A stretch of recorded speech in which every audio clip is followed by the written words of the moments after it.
2020, and we are live tonight.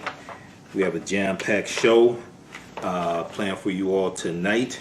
A lot of information to cover. It's also my birthday as well, so thanks to everybody who's been sending me birthday wishes all day on social media. All right, well look, it is so much going on. This has been a very historic week. We have seen a lot of the protests continue regarding the killing of George Floyd, and we are seeing changes being made to police departments across the country. We see the Minneapolis City Council announced today that they plan to disband the Minneapolis Police Department. We see tens of thousands of people all across the country and around the world, hundreds of thousands of people in total, at least around the world, protesting. We see protests in London, New Zealand. Protests continue in Detroit. So we're going to cover a lot of this information on today's show. We'll deal with George Floyd protests organized tens of thousands of people across the country and around the world fighting against racism and police violence. Police departments announced reforms. Also, we saw on Friday, June 5th, NFL Commissioner Roger Goodell admits the NFL was wrong not to encourage NFL players to protest peacefully. However, he did not apologize to Colin Kaepernick. Found that very interesting. Now, those watching me on social media, you see me wearing my Colin Kaepernick shirt, right? Just washed it, looking good. Colin Kaepernick said, "I'm not going to stand for a flag that oppresses black people." But the full quote was, "I'm not going to stand for a flag that oppresses black people and people of color." And we see a diverse group of people who are out protesting all across the country. Now, also this past week, we saw that President Barack Obama spoke out on the killing of George Floyd, and we know there was a town hall meeting that his organization, My Brother's Keeper, had dealing with police violence and things like that. And President Barack Obama was calling for police reforms also. So we're going to talk some about that. I have his address that he gave, so I want you to hear that. And then we also saw articles this past week dealing with police unions and how police unions are very resistant to holding police officers accountable. And I posted a couple of them. New York Times has a big article, How Police Unions Became Such Powerful Opponents to Reform Efforts. This is from June 6th, 2020. New York Times, How Police Unions Became Such Powerful Opponents to Reform Efforts. And then also, police unions, you had some police unions that were against President Barack Obama and Black Lives Matter during the Obama administration. And NewYorkMag.com, New York Magazine, NYMag.com has a really good article, Trump's Plan to End Obama's Peaceful Reforms and Unshackle the Police Succeeded. Trump's plan to end Obama's peaceful reforms and unshackle the police succeeded. And that deals with the how the Lieutenant Bob Kroll, K-R-O-L-L, Lieutenant Bob Kroll, who is the president of the Minneapolis Police Union, how he was against the Obama administration reforms when it came to policing. And at a Trump rally in October 2019, he talked about how Donald Trump has taken the shackles off of police. Okay? And this is what I warned people about in 2016, and people didn't listen. A lot of people didn't listen to me. And what I said, what I warned you about regarding Trump has come true. And if you just look at what happened this past Monday, past Sunday, when you had peaceful protesters in Washington, D.C., and Donald Trump unleashes policing agents on peaceful protesters to disband them so he can walk across to the church and take a photo out holding the Bible upside down. All right. So there was a lot of fallout and a lot of backlash he got from that, using using various police forces on peaceful protesters, and then threatening to use the 1808 Insurrection Act and unleash thousands of military personnel, active military, on U.S. citizens. So this man is a dictator. I warned you about this in 2016. This man is a dictator. He's getting worse and worse each day. I think it was the past couple, one of these days, either Friday or Saturday, he tweeted almost 200 times or so. And you would think he doesn't have a daytime job. He tweets so much. Okay, so we'll talk some about this, and I'm going to give you a ton of articles to go research also. So this is a lot of information. So we'll deal with that. We'll talk about police union chief trashes George Floyd and is a Trump supporter. That's Lieutenant Bob Crawl, who is the president of the Minneapolis Police Department. And then also we'll deal with the unemployment numbers came out on Thursday. It's about 1.8, 1.9 million people who filed for unemployment the previous week. But the job numbers came out Friday, the first Friday of each month. The job numbers come out. And the economy added 2.5 million jobs, but there is a misclassification error. There's a huge error with this. Okay, the unemployment rate dropped down to about 13.3%, I think it was. There's an error in this calculation. Washington Post has a big article about this. But also, when you look at the actual report from the BLS.gov, Bureau of Labor Statistics, at the bottom, it talks about the miscalculation. So really, the unemployment rate is really about 3% higher, 3 points higher, at about 16%. Okay, and let's see here. If we look at blackamericaweb.com, unemployment rate falls to 13.3%. Now there's a miscalculation error, which we'll talk about. But the other thing that Donald Trump did not want to talk about, and he had a meeting in the Rose Garden on Friday to brag about the unemployment numbers. He didn't talk about the clarification. He didn't talk about the error, the misclassification error. He didn't talk about that. Another thing he didn't talk about is that even though the unemployment rate for white people dropped, the unemployment rate for African Americans went up from 16.7% to 16.8%. Okay, and he did not mention that at all. Okay, so I just find that very interesting. All right, and Yamiche Alcindor, our sister Yamiche Alcindor, called him out on this. All right, so we have I have a clip of that also. It was very interesting, that exchange that took place. But also this past Friday, you know, Donald Trump had the nerve to talk about George Floyd and evoke the name of George Floyd. And he seemed to proclaim that George Floyd, who's killing by police in Minneapolis, would be happy with the economic news. He said, quote, "Hopefully George is looking down right now and saying this is a great thing that is happening for our country. This is a great day for him." He's dead, by the way. It's a great day for everybody. This is a great day in terms of equality. What equality is Donald Trump talking about? The unemployment rate for African Americans went up. What equality is he talking about? Then, when asked what his plan was to address concerns expressed by protesters, protesting all across the country, okay, for police reform, for some people say defund police. Now, I'm gonna tell you right now, you need to come up with a new term, because Donald Trump is already tweeting against defund the police, and he's tweeting law and order. Law and Order, as we talked about last week, and the full show from last week is 3 hours, is on our Facebook fan page, The African History Network, my YouTube channel, Michael Imhotep, Imhotep. Go watch the show from last week.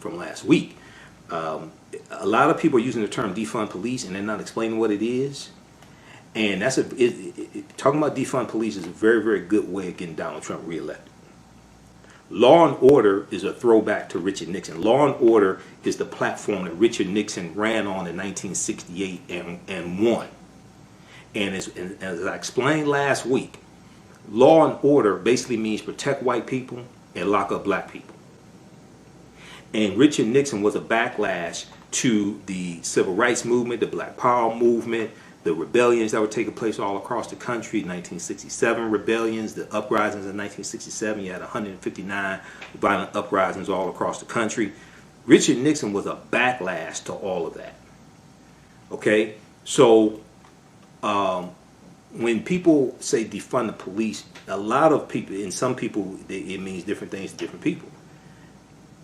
Many of them are talking about taking responsibilities from police that don't require somebody with a gun, and allocating that to mental health experts, allocating that to in other areas, and reducing the responsibility of the police. And many police officers will tell you, hey, look, we're not social workers, okay? You need another response. When you're dealing with somebody that's mentally ill, you need another response than for police to come out, because many of them are not trained to deal with mentally ill people and the different types of mental illness. Okay, so when you can reduce the responsibilities of police, you can reallocate money into prevention, reallocate money into mental health services, education, job programs, etc. All right. Well, I was watching MSNBC today. Jacob Soboroff was at one of the protests. He was interviewing one of the protesters. She may have been 19, 20, 21, something like that. And he asked her what she wanted. She said defund police. She said defund police 3 times during the 1 minute, 1.5 minute interview. She didn't explain what defund police means. And you create an opening for people to juxtapose defund police to law and order. So they have to. So really, you're talking about reallocating resources. You have to come up with another term than defund police. I'm telling you right now, that's a very good way to get Donald Trump reelected. I'm telling you right now. So you know, hey, all right. I warned you in 2016. People didn't want to listen to me, and I was right. Okay, so but asked what his plan was to address concerns expressed by protesters, Donald Trump said, "That's what my plan is. We're going to have the strongest economy in the world." Now, the protesters all across the country wanting an end to racism. They want structural changes in the economy. They want police reform, various types of police reforms. And Donald Trump's answer to the racial injustice and economic inequities when it comes to African Americans, etc. This is out of his own mouth. This is what he said at the press conference. Okay? If you go to NBCnews.com and also NBC News on YouTube, they have the full press conference. This fool said that he said, that's what my plan is. We're going to have the strongest economy in the world. But before coronavirus hit and 42 million people were unemployed in 11 weeks, you said that economy was the greatest economy in history, and you bragged about African Americans have the lowest unemployment rate. Well, all those structural inequities and racial injustice, all that stuff existed in what you said was the greatest economy in the history of this country. So, you know, hopefully people listen to me this time. What's the point of studying history if you ain't gonna learn from mistakes? Okay, all right. So we'll deal with some of that, right? I know we're coming up on a break here in 2 minutes. We have what, 2 minutes before the break, JT? Yeah, you got 3 minutes. 3 minutes before the break. All right, my man. All right, so, and also the call-in number is area code 313. Call-in number is 313-778-7600. 313-778-7600. 313-778-7600 is the call-in number if you have a question or comment. We're coming up on the break here. Also on the other side of the break, on tonight's show, let's see, we'll also deal with the Congressional Black Caucus and Democrats, especially the Democrats, especially led by the Congressional Black Caucus, are preparing sweeping police reform bills after George Floyd's death. There have been some different articles written about this. We're going to talk about that. And then many people are asking, what's next after marching? What's next after marching? And one of the things that people are proposing that has already been implemented in certain cities is the concept of 8 can't wait. 8 can't wait. And these are 8 policies that can reduce police killings up to 72%. And you don't need state legislature to get involved. You don't need Congress to get involved. Okay, we'll talk about that as well. 8 can't wait. All right, you listen to the African History Network show right here on 910 AM Superstation, Future Radio. I'm your host, Brother Michael Imhotep. We'll be back in a few minutes. Welcome back to the African History Network show right here on 910 AM Superstation, the Future Radio. Hey, I'm your host, Brother Michael Imhotep. It is Sunday, June 7th, 2020, and we are live. Once again, right before the break, I laid out the topics for tonight's show. We have a lot of information to cover, and not a lot of time to do it in. Okay, once again, the call-in number is 313-778-7600. 313-778-7600 is the call-in number if you have a question or comment. And I have the printer going in the background, trying to print some information up here. So on the African History Network show, we focus on educating, empowering, and inspiring people of African descent throughout the diaspora and around the world. Because right now it's correct wrong behavior. What you do for yourself, what you do to yourself, and what you allow other people to do to you and get away with is based upon what you think about yourself. What you think about yourself is based upon what you have been taught about yourself. What you've been taught about yourself is based upon everything you've read, heard, and seen about yourself. So when you control the radius of a man's thoughts, you can control the circumference of his actions. Because the mind can't do or teach what it doesn't know.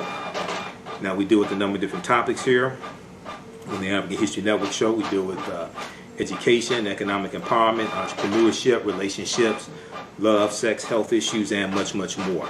Sign up for our email newsletter. Text the word Kemet, K-E-M-E-T, to 22828. Text the word Kemet, K-E-M-E-T, to 22828 to sign up for our email newsletter. Also visit our website, AfricanHistoryNetwork.com, AfricanHistoryNetwork.com, and you can sign up for our email newsletter as well at our website, AfricanHistoryNetwork.com. All right, we're broadcasting on our Facebook fan page, The African History Network, The African History Network. Then also my YouTube channel, Michael Imhotep, I-M-H-O-T-E-P, on YouTube. All right, so we have a lot of information to cover on tonight's show.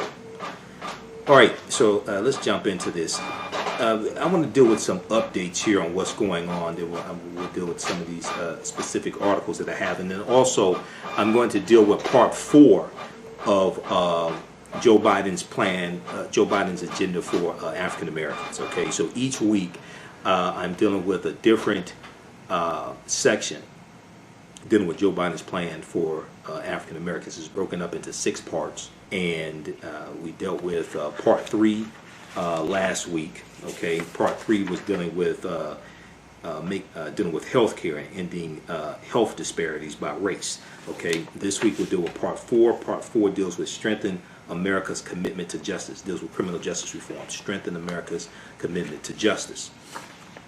And what's interesting is you can also read his full platform at joebiden.com. I've read his entire platform. You know, my March 10th show, we dealt with March 10th. I compared the platforms of the different Democratic candidates to each other. And then April 26th, after everybody dropped out and he was endorsed by President Obama and Bernie Sanders, he expanded his platform, so I dealt with his platform then. Then when his African American, the 22-page African American agenda, his policies for the African American community came out, I dealt with that as well. So that's what we're dealing with. So we'll do a part 4 on tonight's show, or today's show. Okay. What's interesting also is that Politico.com has an article, and we'll talk about this. This is from June 4th, 2020. Police groups break with Biden. Police groups break with Biden. It deals with how Joe Biden's call for more national policing reforms and oversight in the wake of the death of George Floyd and the perception that he has not shown enough solidarity with law enforcement amid the ensuing nationwide protests and unrest have created a fissure with law enforcement groups, leaving many who once supported Joe Biden frustrated by what they regard as political posturing by their one-time ally. But at the same time, you have to understand that the violent crimes across the country are at around a 44-year low. Violent crimes peaked in 1992. And we saw that the prison population dropped the U.S. prison population dropped each subsequent year under the Obama administration. We saw a record number of investigations to the patterns and practices of police departments. We saw the 2013 policy under Attorney General Eric Holder, which backed off of charging the longest, harshest sentences for low-level nonviolent drug offenders. We saw President Barack Obama's 21st century task force when it comes to policing, dealing with putting together best practices and recommendations for police departments. So, and also under the Obama administration, the war on drugs was winding down because you're dealing with a different time. And there was a consensus that was formed by Democrats as well as many Republicans that the war on drugs did not work. So you're dealing with a different time. Okay? So, okay. Some people still stuck in the past, but all right. So, all right. So we'll deal with some of these topics as well, and we'll do 2 hours here on 910 AM Superstation, and we'll continue on my social media platforms as long as I have energy. We'll see how that goes. All right, but two top administration officials. Let's see here. I want to deal with some updates dealing with what's taking place with the protests across the country. 9 Minneapolis City Council members on Sunday, June 7th, announced plans to disband the city's police department. They did not offer a timeline or specific actions they plan to take, but said they are taking intermediate steps toward ending, quote unquote, intermediate steps toward ending the force, the Minneapolis Police Department. The group represents a majority on the 12-person council. So this is a veto-proof majority. All right. Now, once again, this is not going to take place overnight, and they're trying to figure out exactly how to implement this. Right. Meanwhile, protesters across the country say their work is far from over, as 2 weeks after George Floyd's killing. They continue to denounce entrenched bias in law enforcement and call for sweeping changes. Two top Trump administration officials cut a stark contrast on Sunday, June 7th, saying they do not believe there is systemic racism in the country's police. Attorney General William Barr suggested he's reluctant to investigate potential deeper policing problems in Minneapolis, where the national firestorm began. So you have to understand, and I posted articles dealing with this, right? There has been a stark contrast towards the way the Obama administration dealt with policing than the Trump administration. I explained this to people in 2016. And a lot of our people still don't understand this. There were more investigations into the patterns and practices of police departments under the Obama administration than any previous administration. There were about 24, 25 investigations. This led to about 14 or 15 consent decrees, including the Baltimore Police Department and the Chicago Police Department. The Trump administration, Trump ran on the platform of law and order. As I stated before the break, law and order means protect white people and lock up black people. Trump, when he was campaigning, as I talked about in our May 31st show, Trump said police don't have enough power. He said police need more power, not less power. News1.com has the article where Mike Pence was on the campaign trail, and Mike Pence was the governor of Indiana. Mike Pence was on the campaign trail in 2016, and he said that he and Donald Trump think there is too much conversation or too much talk about racial bias and implicit bias in policing. Okay? News1.com. Read this article from News1.com. Mike Pence denial of institutional bias reveals GOP hurdles. Mike Pence denial of institutional bias reveals GOP hurdles. Okay? This is from this article. What's the date on this article? This is from September 26, 2016. September 26, 2016. So this is 2 months before the election. Okay? And it says the issue of deadly police violence against unarmed African Americans and the tension between law enforcement and African Americans are topics that should be addressed during Monday night's presidential debate between Hillary Clinton and Donald Trump. But Republican vice presidential nominee Mike Pence may have already made it clear where Trump's ticket stands on these issues, as well as the presence of systematic racism in America. Okay, now as I explained last week and defined racism from a historical perspective, you don't have to say systematic when you say racism. Racism is a system of advantage and privilege distributed based upon race. See, the problem is that oftentimes when the term racism is used, it's never defined from a historical perspective what racism is. So people are confused. You don't have to say systematic racism. That's like saying wet water.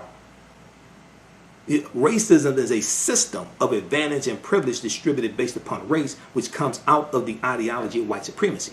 Racism occurs when one race of people control the majority of the wealth, power, resources, benefits, privileges, land, access to opportunity, access to education, media, wealth, jobs, etc., industry, and they use that to marginalize, subordinate, and do harm to another race of people. This is what racism is. So you don't have to say systematic racism. There ain't no other type of racism. Racism is a group-to-group relationship. What happens is people talk about individual racism. Individual racism don't exist. Racism is a group-to-group relationship. It's not individual to group. People confuse bigotry and discrimination and racism. They lump all that stuff together. No, those are not the same thing. And white supremacy is an ideology. Not to make this, go back and watch the May 31st show. Not to make this long, because I have a lot of information to get through, but we don't understand these terms. The ideology of white supremacy is going to evolve as Europeans are coming out of the Dark Ages, after they have been dealing with the African Moors for 800 years.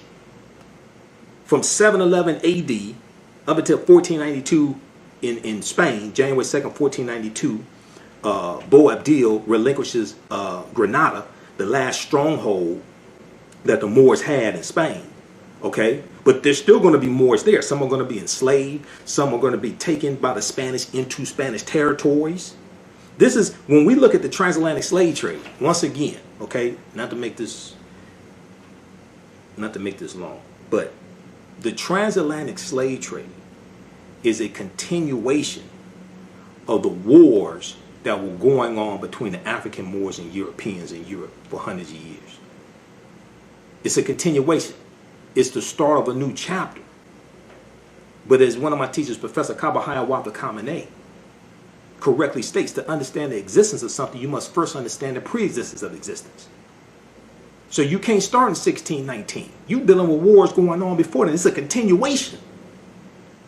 And codified slave laws did not exist in the 13 British colonies in 1619. That's something that's going to evolve. The first British colony to have codified slave laws was Massachusetts in 1641. They're coming to the different colonies at different times.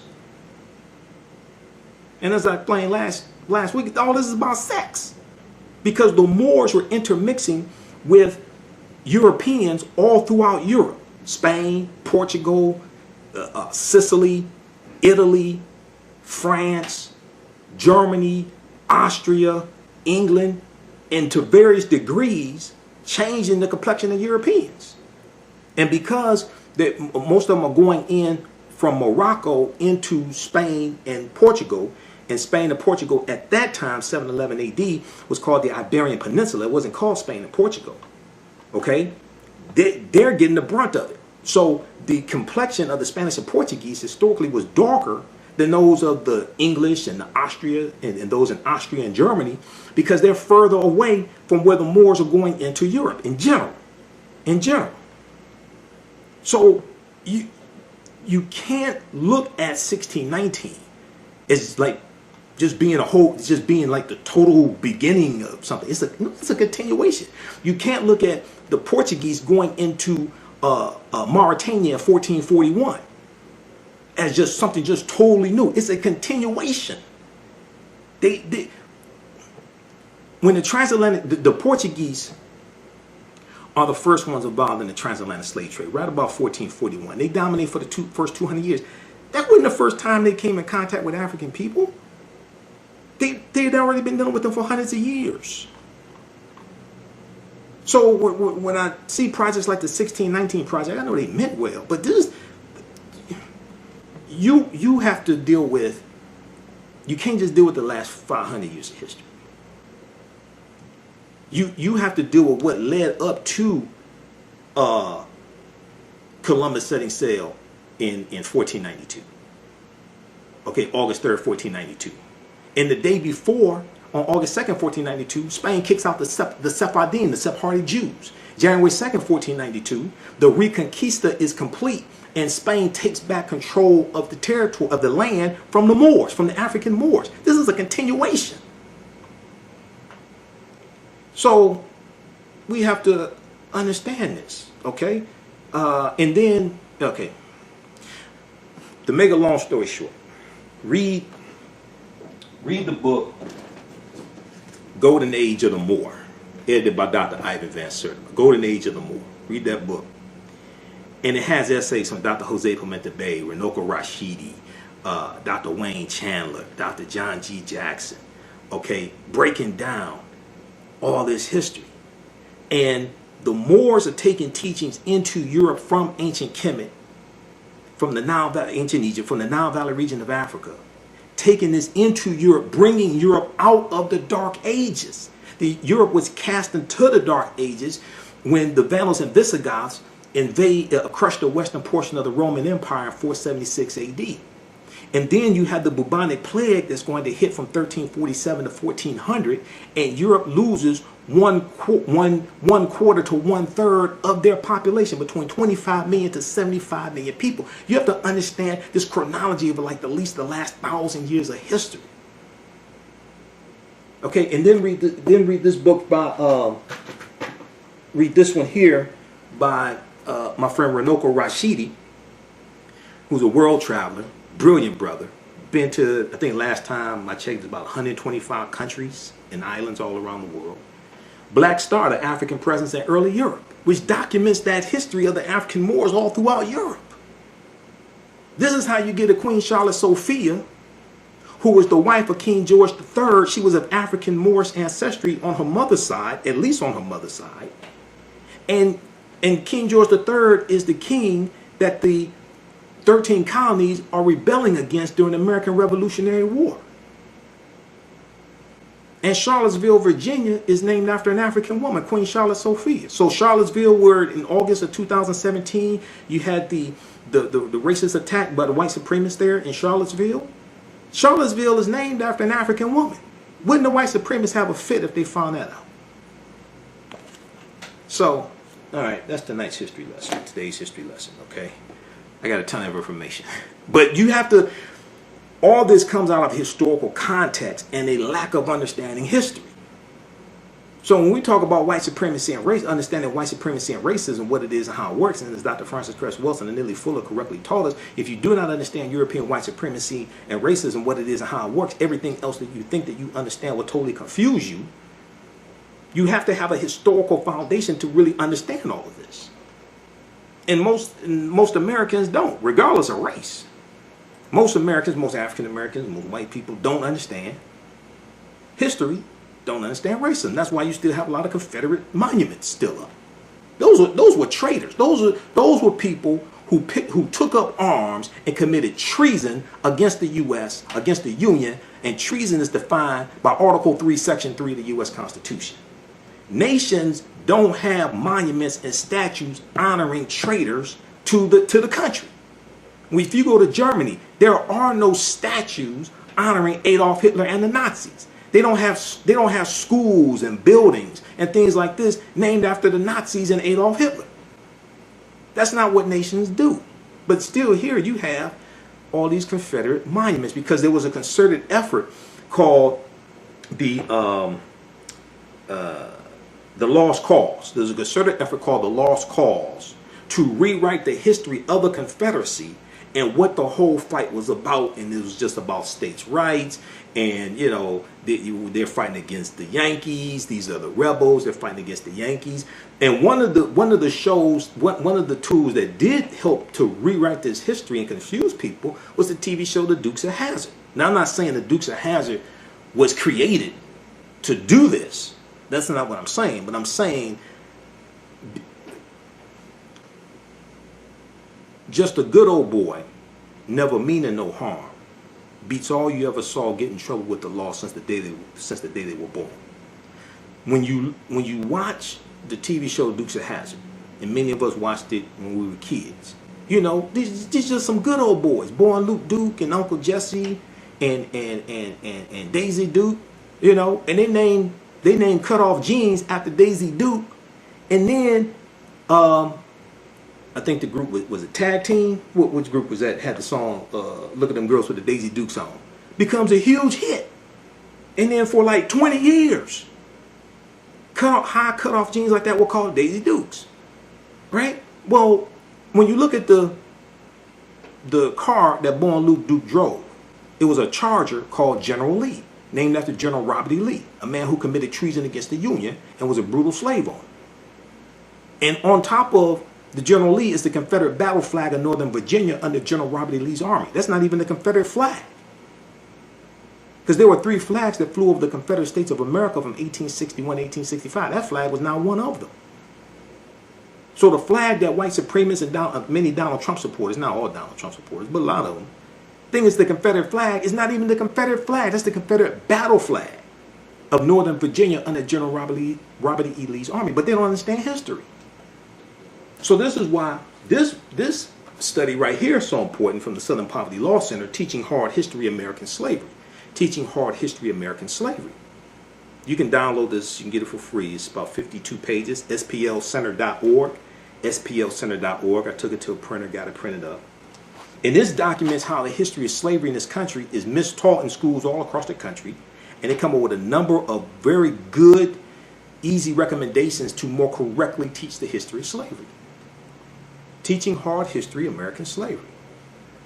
Okay, we got a call in numbers 313-778-7600. 313-778-7600 is the call in number if you have a question or comment.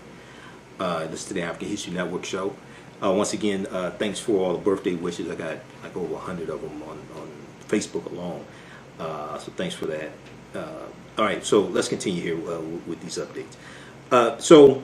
We see that Attorney General William Barr does not want to investigate the Minneapolis Police Department because he doesn't want to investigate any police department because the Trump administration has largely taken a hands-off approach to policing, which is a reversal from the Obama administration.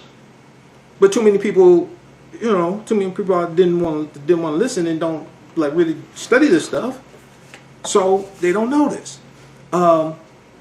New York Mag.com had a really good article. Trump's plan to end Obama's peaceful reforms and unshackle the police succeeded. Okay, read this article, and it talks about how last October, Minneapolis Police Union President Bob Kroll, Kroll, appeared at a Trump rally, October 2019. The weekend of May 31st, 2020, on AM Joy, Joanne Reed played a clip of Lieutenant Bob Kroll, who is the president of the Minneapolis Police Union. He was at a Trump rally in October 2019, and he thanked Donald Trump for taking the shackles off of police. And he said under the Obama administration put the shackles on police because they were focusing on holding police accountable, basically as much as they could from the federal level. as I talked about on last week's show, the majority of control over policing is at the state and local level, not the federal level. Okay? And that also deals with the 10th Amendment to the U.S. Constitution that gives states rights. But a lot of us don't understand it because we ain't never read the Constitution. Go to loc.gov, Library of Congress website, loc.gov and archives.gov, and read the U.S. Constitution. Because if you understand the U.S. Constitution, a lot of this stuff falls into place. The U.S. Constitution gave the powers to the Congress, gave the powers to the presidency. Article 1 deals with the powers of Congress. Article 2 deals with the power of the presidency, the executive branch. The U.S. Constitution creates the Department of Justice, creates the U.S. Postal Service. Article 1 creates the U.S. Postal Service. It creates the Electoral College. All of this stuff comes from the U.S. Constitution. And Article 6 of the U.S. Constitution clearly states that the U.S. Constitution, all of the previous treaties, and all of the subsequent treaties are the supreme law of the land.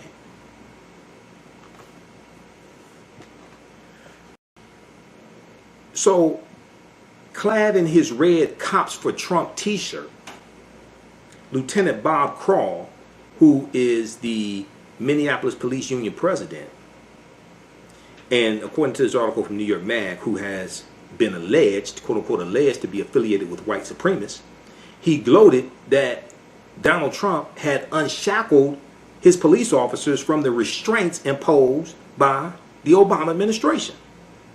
He said, quote, the Obama administration and the handcuffing and oppression of police was despicable, end quote. Now this is the head of the Minneapolis Police Union saying this, because the Obama administration was focused on holding police accountable. This is one of the things that the investigations into the patterns and practices of police departments was doing. Also, the Obama administration, they took away so because of the Black Lives Matter movement, there was a lot of talk of the police having military weapons.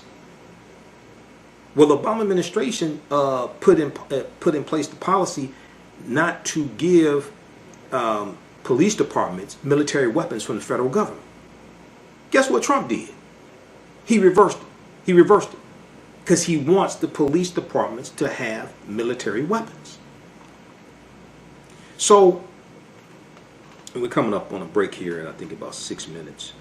Quote, Lieutenant Bob Crawl, who is the president of the Minneapolis Police Union, he said, quote, the Obama administration and the handcuffing and oppression of police was despicable.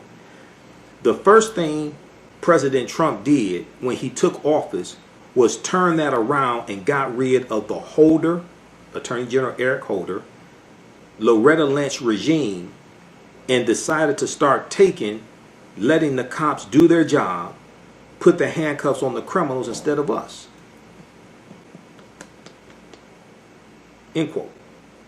So the article goes on to say, we will never know if that unshackling emboldened Derek Chauvin to murder George Floyd. But the line between the relief demanded by Lieutenant Bob Crawl, who is the president of the Minneapolis Police Union, on behalf of Minneapolis police, and the naked assassination committed on camera by one of his officers is quite direct. The world around us, in which the streets of every major American city are filled with protesters, is the result of Trump granting the wishes of the most retrograde police officers. They are getting what they asked for. Now, you go back to 2016, Donald Trump was at a town hall meeting that Fox News organized. Donald Trump said that in Chicago, they need to use stop and frisk to cut down on violence in Chicago. This was after a federal judge ruled stop and frisk unconstitutional. But watch this. In states like Virginia, especially West Virginia, Ohio, because of the opioid addiction, in certain areas they've seen an increase in crime, right? Now still, nationwide, violent crimes are still at about a 44, 45, near 44, 45 year lows. Nothing like it was in 92, when violent crimes peaked in 92. And if you go to bjs.gov, Bureau of Justice Statistics, because I've gone and done research there, Bureau of Justice, you can see they have information there with violent crimes and how it peaked in 92, increase in the U.S. prison populations, things like this, because what people don't understand is that the U.S. prison population quadruples from 1970 to 1993. It goes from about 300,000 in 1970 to 1.3 million in 1993. This is before the crime bill was signed September 13, 1994. This is why, once again, you got to deal with a continuum of history. People want to start things in 94. I don't know why. Is that when you were born? I mean, because if you actually understand history, you understand the war on drugs was declared by Richard Nixon June 17, 1971 in front of Congress when he's asking for an increase in funding to fight the war on drugs. And if you look at the April 2016 front page story from Harper's Bazaar Weekly, and see, I've done an entire lecture dealing with the history of the war on drugs, going back to Richard Nixon. I deal with how Richard Nixon's war on drugs was a war on the African American community. And we go through the decades. Dan Baum wrote this story for Harper's Bazaar Weekly. All the news outlets picked this story up. He interviewed in 1990, I think it was 1994, he interviewed John Ehrlichman. John Ehrlichman was Richard Nixon's domestic policy advisor. When he interviewed John Ehrlichman, now John Ehrlichman went to prison because of the Watergate scandal. He did about 18 months in a federal prison. When he interviewed John Ehrlichman said, "You want to know what the war on drugs was about?" He said, "We figured we knew it was targeting the anti-war movement against Vietnam, the hippies, and the African American community."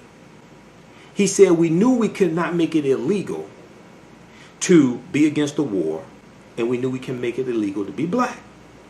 But if we could associate marijuana with the hippie movement, and if we could associate heroin with the African American community, then we can do surveillance, we can increase surveillance on them, we can break up their organizations, we can infiltrate their organizations, things like this." This is what Dan Baum, B-A-U-M, who's a journalist, this is what he said that John Ehrlichman, who was Richard Nixon's domestic policy advisor, this is what he said John Ehrlichman told him about the war on drugs. So you got to understand this history. Because I listen to what people say and most people don't. I'm just going to be honest with you. You know, I ain't going to call no names like Charlemagne the God, but, you know, some of them don't really understand this history. So, let's continue. Let me see. How much time we have before the break, JT? You got 3 minutes. 3 minutes. All right. Thank you. Okay. So, the last few years of the Obama administration were one of the most productive periods of criminal justice reform in American history. The Obama administration changed sentencing guidelines to reduce the disparity in the treatment of drug crimes that had disproportionately harmed African American defendants. Nobody really wants to talk about that, right? Let's just skip over that. You know, Obama ain't doing nothing. Black people, okay, whatever. Yeah, okay, yeah. I don't know who the hell you've been listening to.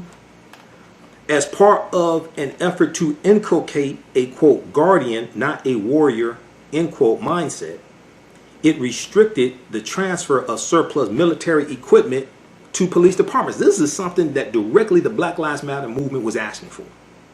They're saying police departments don't need to have these military equipment. Well, the Obama administration stopped that. It restricted the transfer of surplus military equipment to police departments. Donald Trump said, no, we want them to have all this stuff. So Trump reversed that. Most importantly, it formed consent decrees with more than a dozen police departments, there's about 14, to force them to change their practices. Now, when Attorney General Jeff Sessions, Donald Trump's first Attorney General, became Attorney General, one of the first things Jeff Sessions tried to do was back the Department of Justice out of the consent decrees with the Baltimore Police Department and the Chicago Police Department. Luckily, a federal judge refused to allow that to happen. But Donald Trump campaigned on what all he was going to do for black people.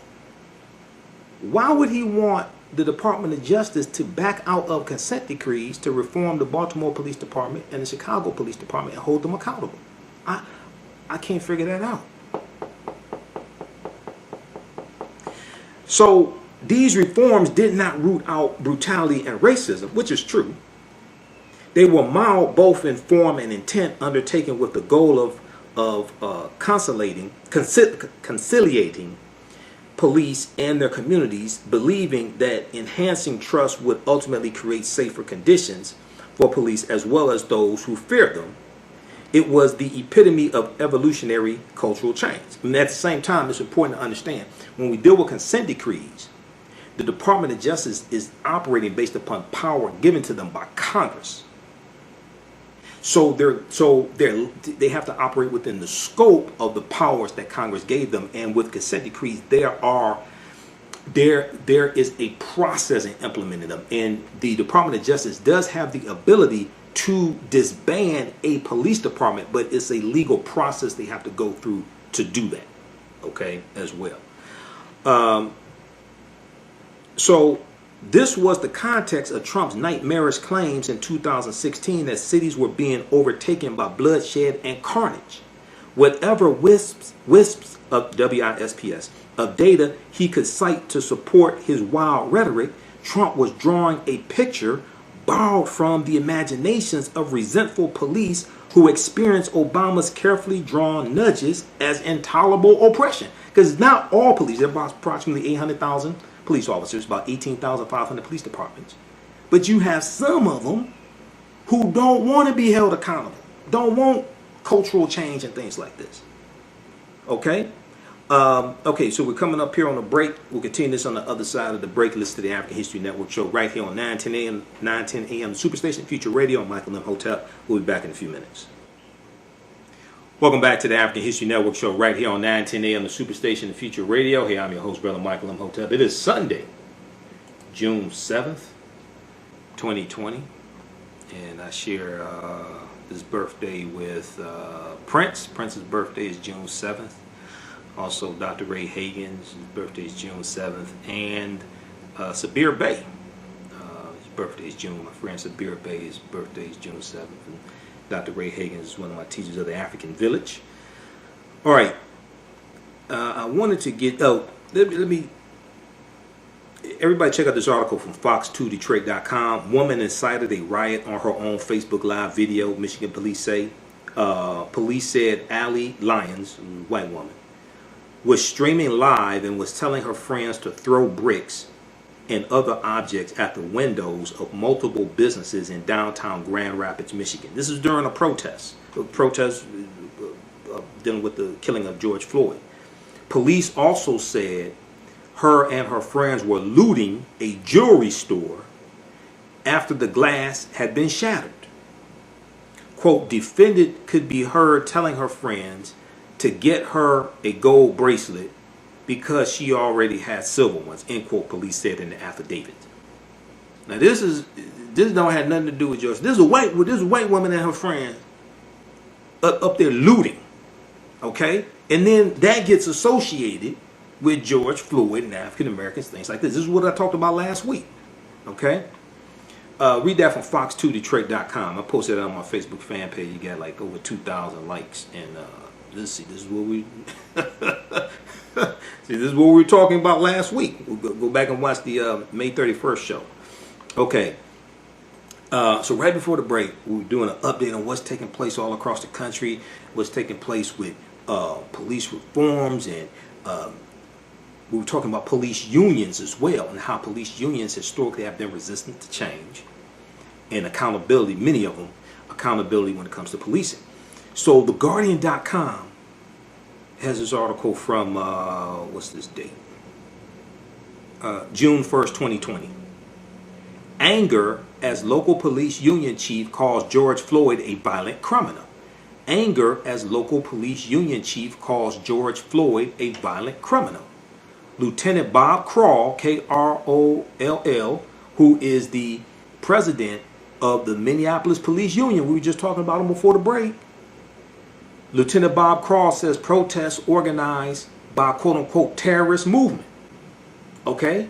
Now, I'm not saying all police union chiefs are like this, but we've seen a number of them, police union presidents. We've seen a number of them like this. Okay?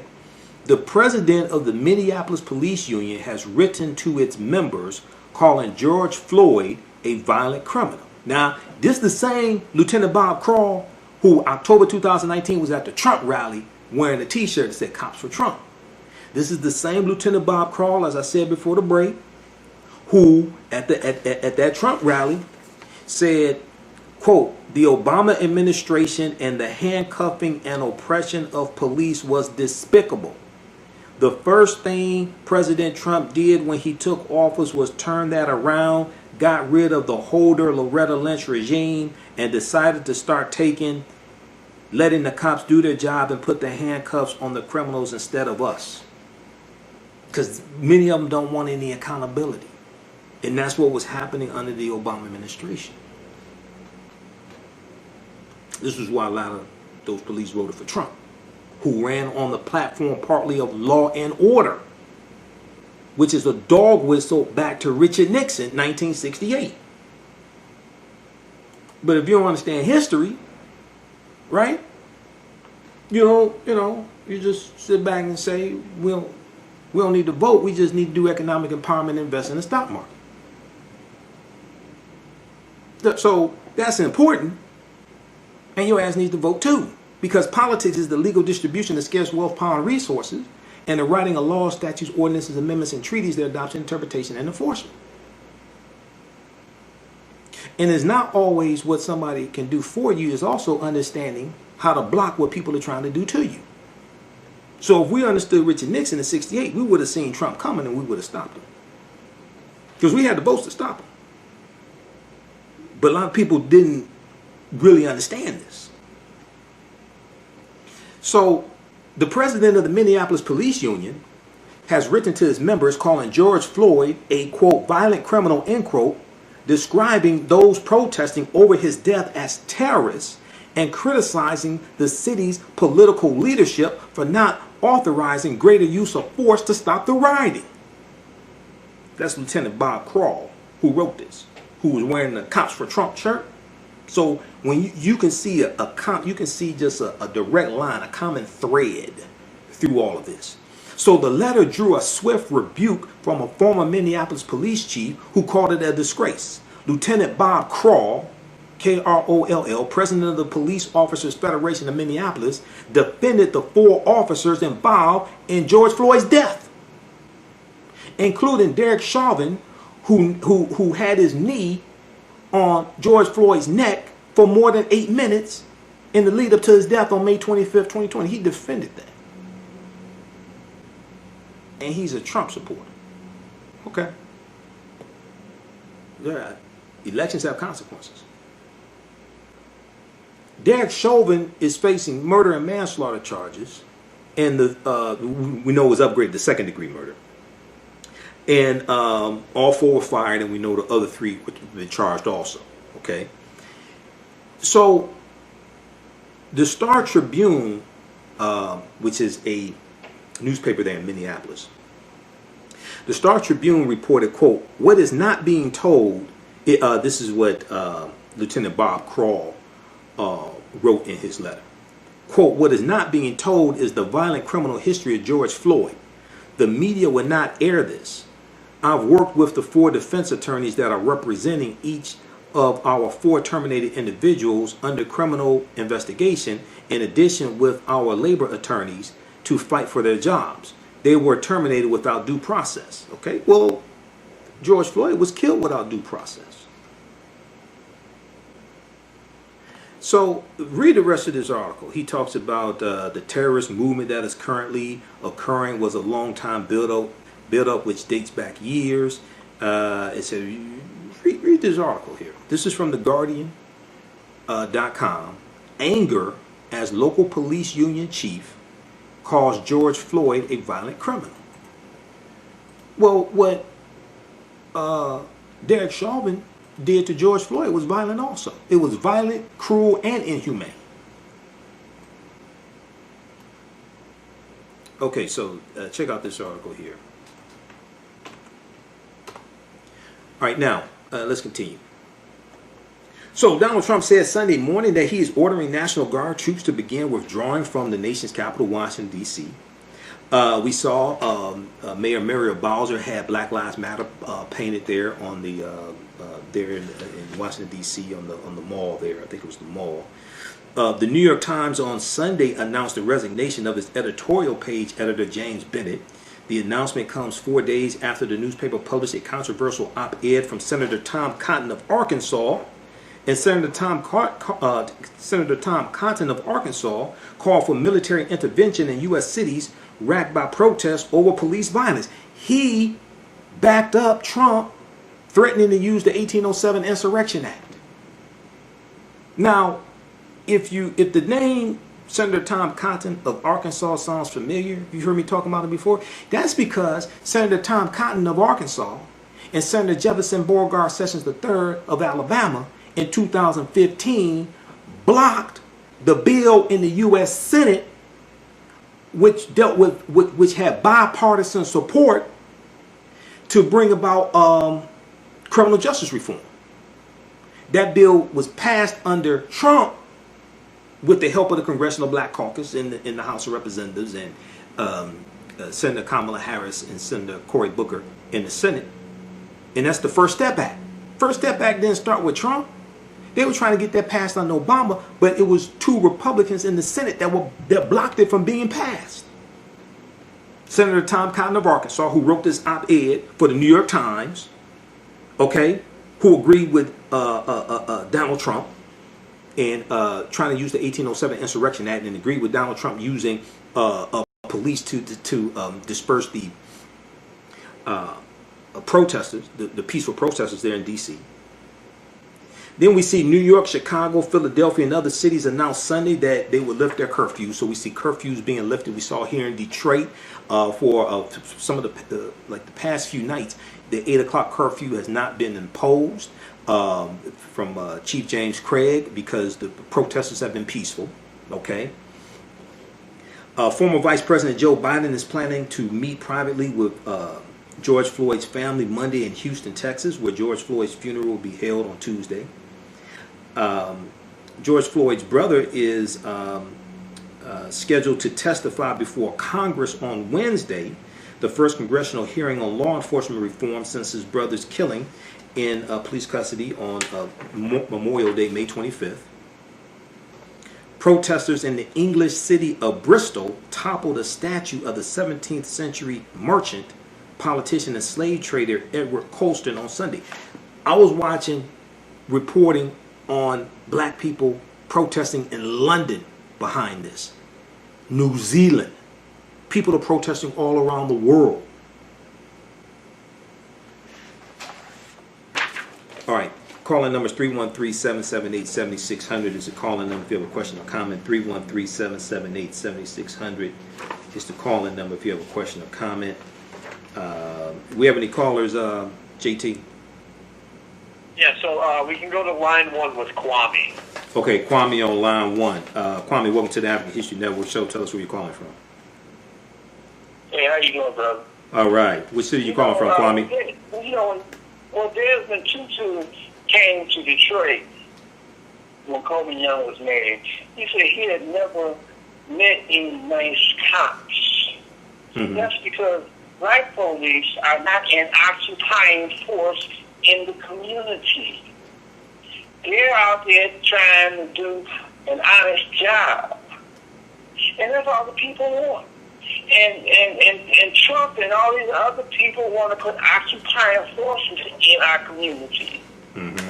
We're not interested in war. We're interested in protection.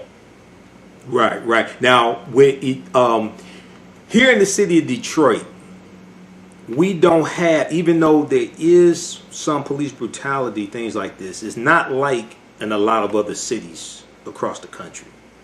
So here in the city of Detroit is kind of unique.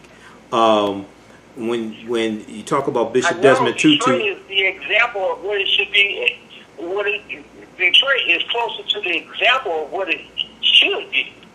Yeah, and I said, what it should be. I said, what it's closer to the example of what it should be. We need police that are going to actually protect people and property in the city. We don't want an occupying force. That's what Trump and those people are talking about.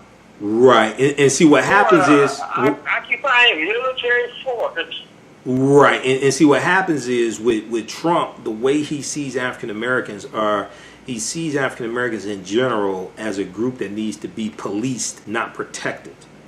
So he doesn't talk about sending resources to African American communities for prevention, for education, job programs, things like this. He talks about sending in the feds. He talks about sending in police. Okay. And so, because this is how he thinks. This is how he thinks. Go ahead. Act like they are a military occupying force. They're there to protect us. They work for us.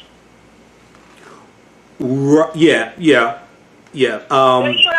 my point. And then, look, we're dealing with a long legacy of police brutality.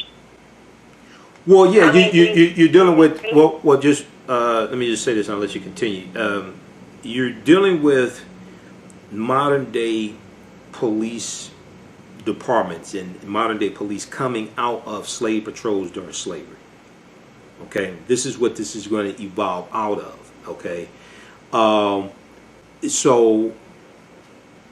go ahead and finish your thought. No, we just want protection. That's what we need. We need protection. We need police that's going to do an honest job. Mm-hmm. We don't have to. I mean, the problem is obvious. I mean, the whole country is based. Its existence is based upon white supremacy. That's clear. Right. I mean, Trump can't argue about that. Nobody can argue about that. Right. We simply want police that want to do an honest job. What is the problem with that? Serve and protect, yeah. Okay, Kwame, thanks for calling. Keep listening. All right, so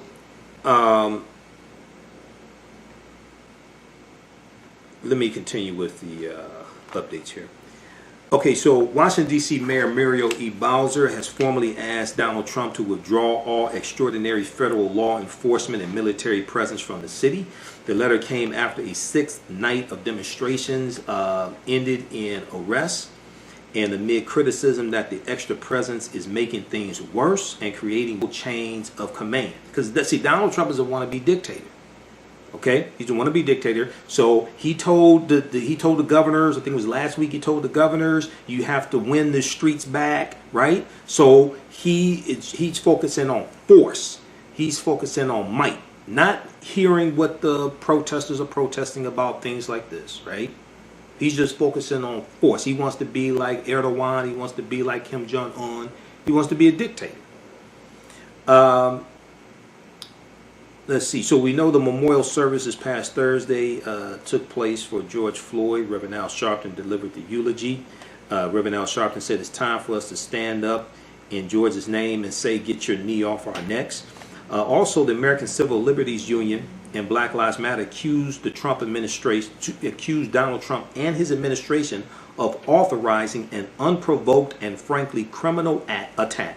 Quote, unprovoked and frankly criminal attack, end quote, on demonstrators to enable a presidential photo op in front of the historic St. John's Episcopal Church. I posted an article dealing with that as well, that lawsuit. In his most extensive comments on the widespread civil unrest, Attorney General William Barr defended the aggressive law enforcement response while acknowledging the long-standing concerns with police that were exposed by George Floyd's death. But he is reluctant to do an investigation into the patterns and practices of police departments. Now, we also saw so much happened this past week. We saw New Orleans Saints quarterback Drew Brees apologize for comments that were insensitive and completely missed the mark on the issues we are facing right now as a country, end quote, he said. And this was a day after he told Yahoo News he would never agree with anyone disrespecting the flag. NFL players who knelt during the national anthem have consistently said they were raising awareness about police brutality. It wasn't about the flag. Okay. Are we up against a break right now, JT? Yeah, you got like 30 seconds. Okay. Okay, and then also Senate Democrats plan to gather for a lengthy moment of silence.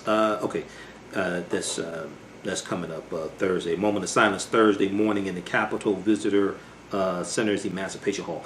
Okay, we're going to continue this on the other side of the break. We're going to talk about the bill that Congressional Black Caucus and Democrats have. We're going to get into some of these other topics. We'll talk about Colin Kaepernick, the Roger Goodell, NFL commissioner, came out and apologized to the NFL players for not came out apologizing to the NFL players basically, but didn't apologize to Colin Kaepernick. Okay, Roger Goodell says NFL was wrong not to encourage players to protest peacefully, but he ain't apologized to Colin Kaepernick. Okay, that's why I have my Colin Kaepernick shirt on right now. Listen to the African History Network show right here on 910 a.m. the Superstation of Future Radio. I'm Michael Imhotep. We'll be back in a few minutes. Hi, I'm Joe. Okay, stand by, everybody. We're on commercial break. Let's see. Where are we? Okay. So a lot of people want to get into shape. They've been quarantined. A lot of African American women want to get into shape, and SheRanHerselfFit.com can help you with this. Now, She Ran Herself Fit's mission is to inspire and motivate women to make healthy lifestyle changes. She Ran Herself Fit is a brand that promotes women living a healthy lifestyle by making small sacrifices in your daily routine and changing your diet. You can combat many of the different diseases that are prevalent in the African American community: diabetes and high blood pressure, heart disease. The owner of She Ran Herself Fit, her name is Felicia. Felicia lost over 200 pounds by changing her diet and running. Now, running may not be your motivation that drives you, but find out what fits you. She Ran Herself Fit is apparel can be purchased at the website SheRanHerselfFit.com. SheRanHerselfFit.com. All right, now a lot of people are looking for healthy products, soaps and things like this, and Sage and Elm Apothecary.com is your one-stop shop for that. They use simple ingredients such as whole fruits, herbs, and vegetables. Each product crafted offers a unique plant-based experience. They have over 60 different products like beautifully handcrafted soaps, natural toothpaste, hydrating oils, deodorants, face masks, shampoos, conditioners, and so much more. Visit their website, Sage and Elm, ELM, Sage and Elm Apothecary.com, APOTHECARY. Use the promo code AHN Spring 20, AHN Spring 20, and get 20% off at SageandElmApothecary.com. All right, stand by. We'll be back in just a minute here.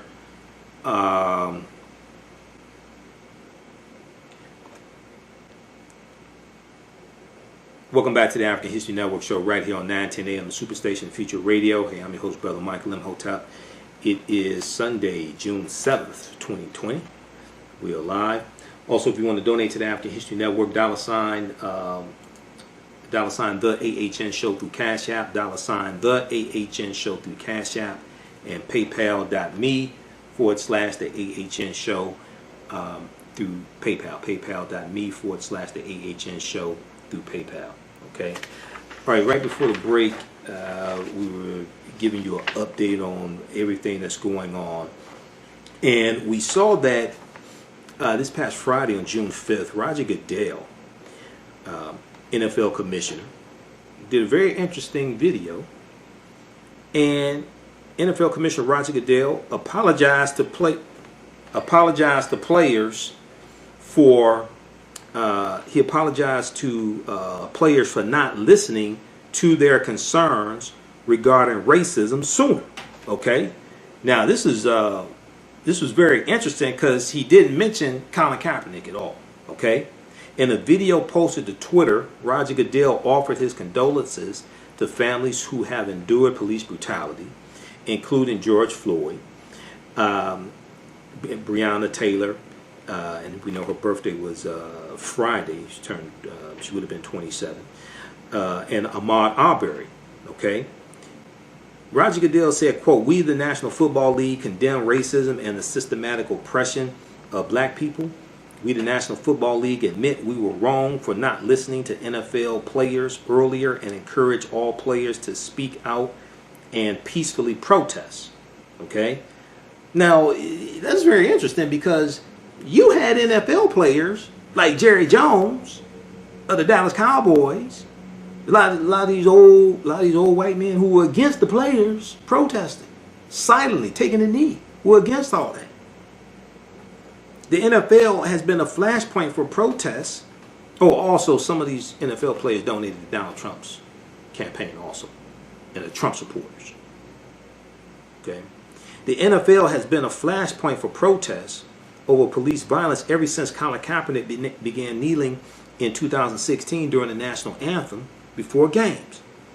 Kaepernick has since gone unsigned and emerged as a leading voice in opposition of police violence. Minnesota Attorney General Keith Ellison tweeted his support for Roger Goodell's statement, but said the league should go further to address the treatment of Colin Kaepernick. Minnesota Attorney General Keith Ellison said, "I'm glad the NFL condemns racism, admits we were wrong, quote unquote, we were wrong. But what about former San Francisco 49ers quarterback Colin Kaepernick?" Now, Roger Goodell's statement on Friday came on the heels of a video released by NFL players on Thursday calling for the end of systemic racism, which is redundant because racism is a system of advantage and privilege distributed based upon race. Now, the video was directed at the NFL. This is what NFL players put together. Okay? Read the rest of this article here from NBCnews.com. Goodell says NFL was wrong to encourage players to protest peacefully. Now, I wonder if they're going to come out and apologize to Colin Kaepernick. I know he got a settlement, but you need to publicly admit that you were wrong. Now, are you going to offer him a job on the team? Now, not only should they offer him a job on the team, but when he retires, they should put together a special package for him to become a team owner. Not only should he have a job on the team, because they got some scrubs. They passed Colin Kaepernick up to give jobs to a bunch of scrubs. Okay? But they should put together a special package for him to become a team owner, part of a team or whatever. Okay? So read this article from NBCnews.com. This is from June 5th, 2020. Goodell says NFL was wrong not to encourage players to protest peacefully. All right, so we have that that took place this past week as well, and I'm just skimming through some of these updates here, just make sure I hit everything. All right, so also this past week we saw President Obama. Let's go to that article here. We saw My Brother's Keeper had a town hall meeting. Obama calls for police reforms, tells protesters to make people in power uncomfortable. Former President Barack Obama offered advice to demonstrators during a virtual town hall meeting on Wednesday, and his first on-camera remarks as growing unrest against police brutality continues across the country. President Obama said, quote, "To bring about real change, we both have to highlight a problem and make people in power uncomfortable. But we also have to translate that into practical solutions and laws that can be implemented." Okay, so if you are interviewed on TV and they ask, "What do you want?" you say, "Defund the police." You have to explain to people what that is, because everybody doesn't understand that. And you have some people say abolish the police. You have some people say reallocate resources from police. You have different people saying different things. So you have to be able to explain to people exactly what it is that you're talking about. In previous speeches, President Obama offered veiled condemnation of Donald Trump's administration for its response to the coronavirus outbreak. Okay, the 110,000 deaths, over 110,000 deaths, over 1.8 million reported cases in the U.S. But in this address President Obama offered counsel as protest continues across the nation amid the pandemic.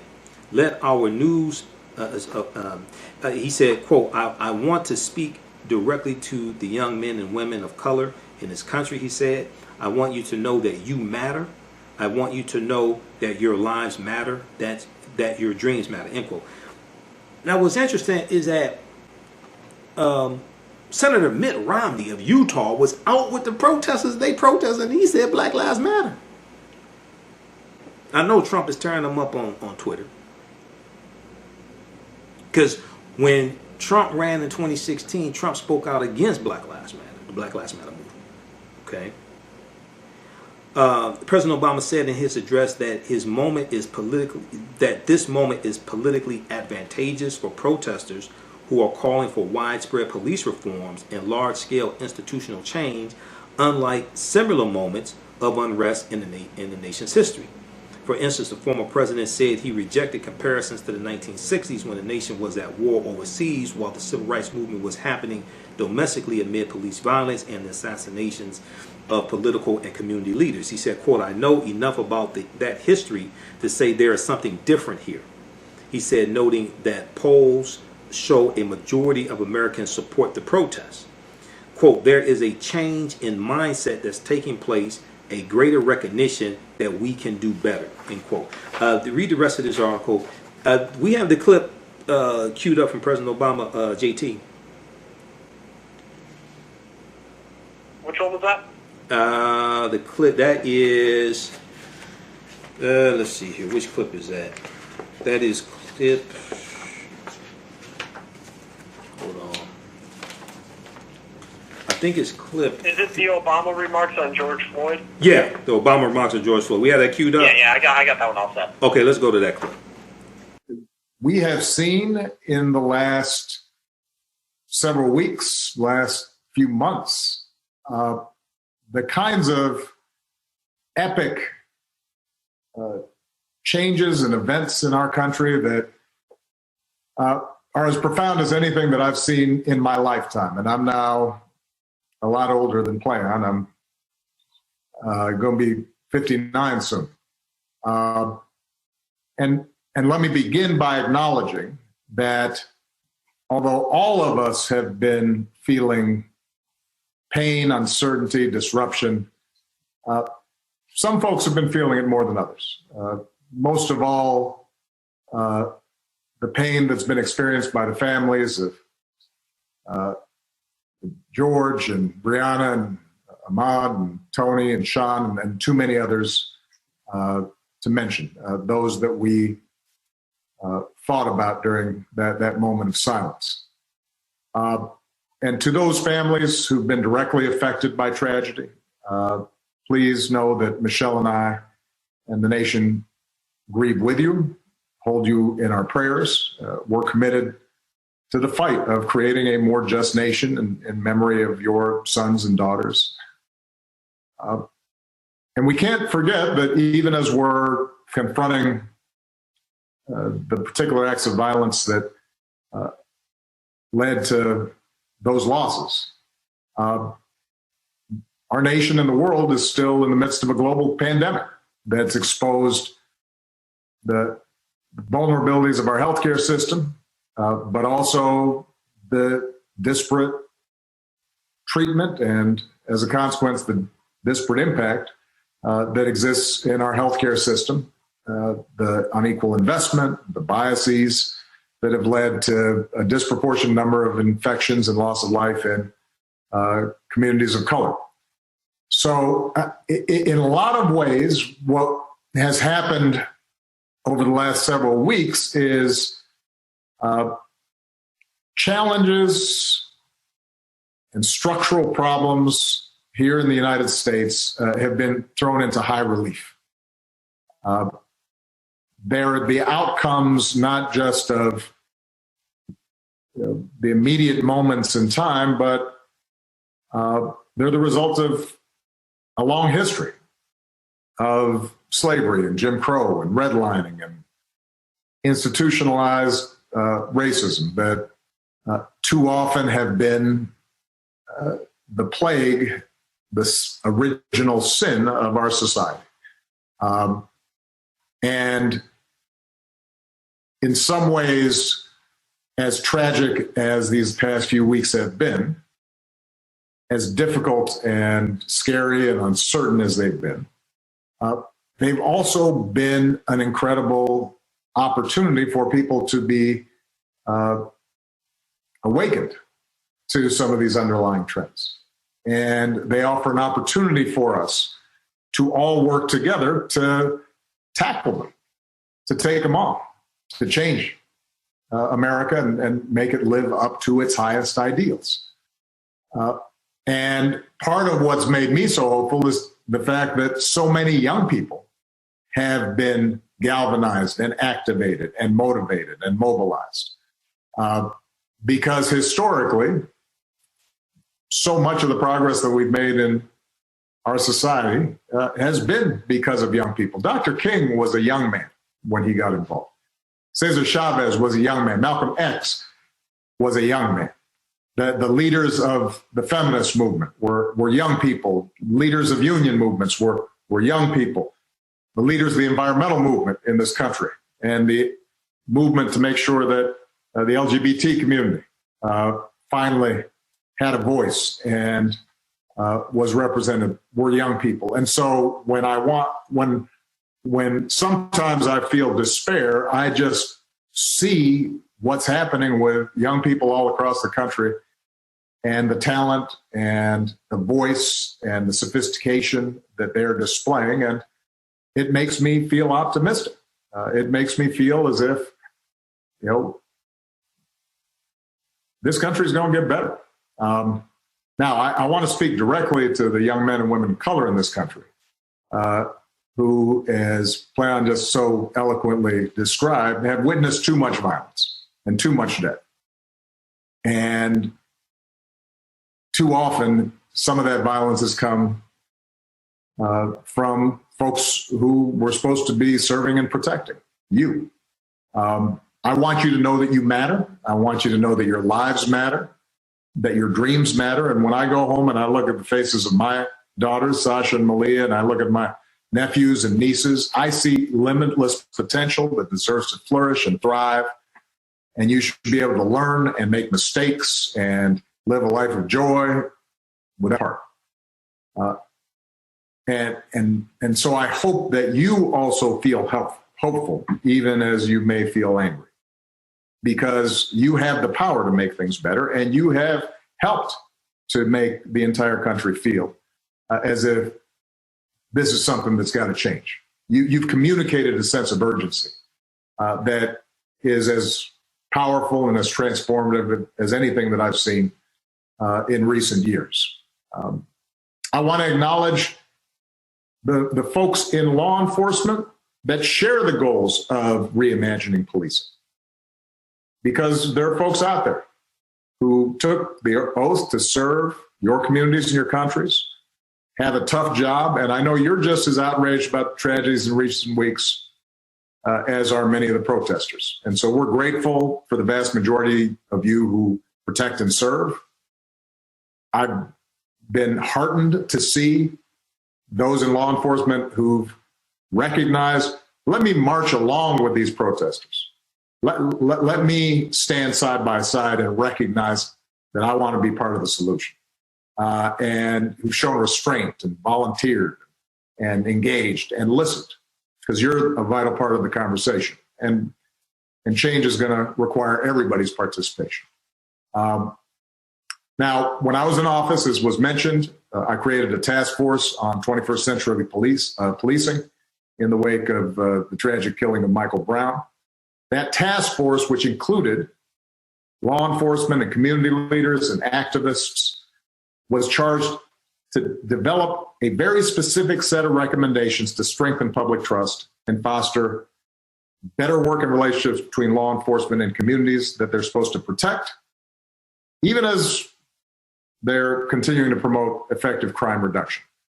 And that report showcased a range of solutions and strategies that were proven and that were based on data and research to improve community policing and collect better data and reporting and identify and do something about implicit bias in how police were trained, and reforms to use the force that police deploy in ways that increase safety rather than precipitate tragedy. And that report demonstrated something that's critical for us today. Most of the reforms that are needed to prevent the type of violence and injustices that we've seen take place at the local level. Now, reform has to take place in more than 19,000 American municipalities, more than 18,000 local enforcement jurisdictions. And so as activists and everyday citizens raise their voices, we need to be clear about where change is going to happen and how we can bring about that change. It is mayors and county executives that appoint most police chiefs and negotiate collective bargaining agreements with police unions. And that determines police practices in local communities. It's district attorneys and state's attorneys that decide typically whether or not to investigate and ultimately charge those involved in police misconduct. And those are all elected positions. And in some places, they're police community review boards with the power to monitor police conduct. Those oftentimes may be elected as well. The bottom line is, I've been hearing a little bit of chatter in the internet about voting versus protest, politics and participation versus civil disobedience and direct action. This is not a either or. This is a both and. To bring about real change, we both have to highlight a problem and make people in power uncomfortable, but we also have to translate that into practical solutions and laws that can be implemented and we can monitor and make sure we're following up on. So, very quickly, let me just close with a couple of specific things. What can we do? Number one, we know there are specific evidence-based reforms that, if we put in place today, would build trust, save lives, would not show an increase in crime. Those are included in the 21st Century Policing Task Force report. You can find it on obama.org. Number two, a lot of mayors and local elected officials read and supported the task force report, but then there wasn't enough follow-through. So today I am urging every mayor in this country to review your use of force policies with members of your community and commit to report on planned reforms. What are the specific steps you can take? And I should add, by the way, that the original task force report was done several years ago. Since that time, we've actually collected data, in part because we implemented some of these reform ideas. So we now have more information and more data as to what works. And there are organizations like Campaign Zero and Color of Change and others that are out there highlighting what the data shows, what works, what doesn't in terms of reducing incidents of police misconduct and violence. Let's go ahead and start implementing those. So we need mayors, county executives, others who are in positions of power to say this is a priority. This is a specific response. Number three, every city in this country should be a My Brother's Keeper community, because we have 250 cities, counties, tribal nations who are working to reduce the barriers and expand opportunity for boys and young men of color through programs and policy reforms and public-private partnerships. So go to our website, get working with that, because it can make a difference. And let me just close by saying this. Okay. So he mentioned a couple things. One, the 21st Century Task Force on Policing was disbanded by Donald Trump. Just in case y'all wonder what happened to it, Trump got rid of it. That's what happened to it. Just like Jeff Sessions, when he became Attorney General, he reversed the 2013 initiative from Attorney General Eric Holder in the Department of Justice to back off of charging the longest, harshest sentences for nonviolent, low-level drug offenders for federal charges. This is federal. They don't have control over local and state, because the 10th Amendment of the U.S. Constitution, you have state laws, you have federal laws. This is at the federal level. Jeff Sessions reversed that. Okay, just so people understand, What happened to the 21st century task force on policing? I don't hear anything about it now. Well, Trump got rid of it because elections have consequences. So watch the full video because we run out of time here. Watch the full video. The article from NBCnews.com has the full video in there. Obama calls for police reforms, tells protesters to make people in power uncomfortable. All right, and that's what they're doing.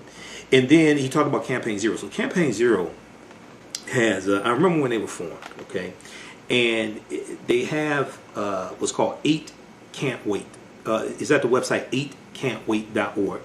The number 8, CANTWAIT.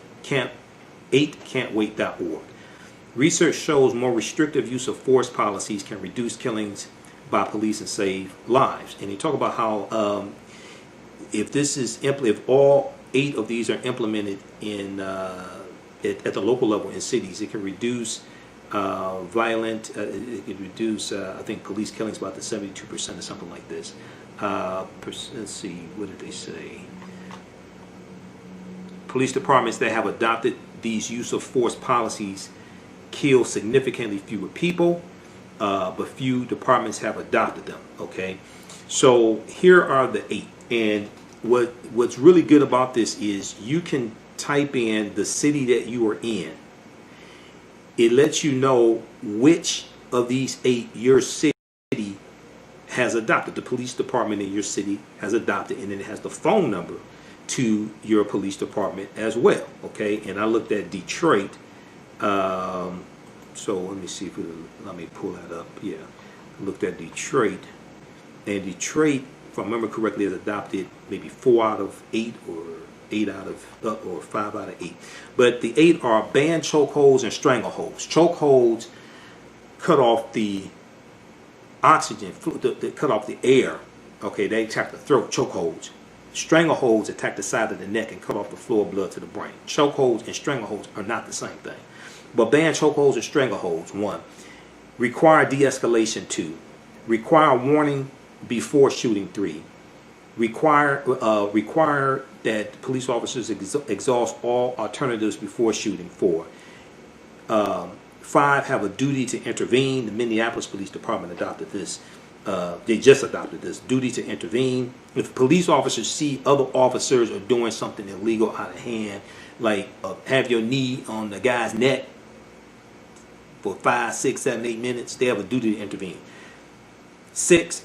Ban shooting at moving vehicles. 7. Require use of force continuum. 8. Require comprehensive reporting. Okay. And these are things that can be done at the local level. Once again, state and local governments have more control over policing than the federal government. Everybody looks at the federal, but no, state and local governments have more control. So this is at 8can'twait.org. You can check this out. We'll post a link here. And let me see if I pulled up. Okay, I'm trying to pull up the info for Detroit Police Department.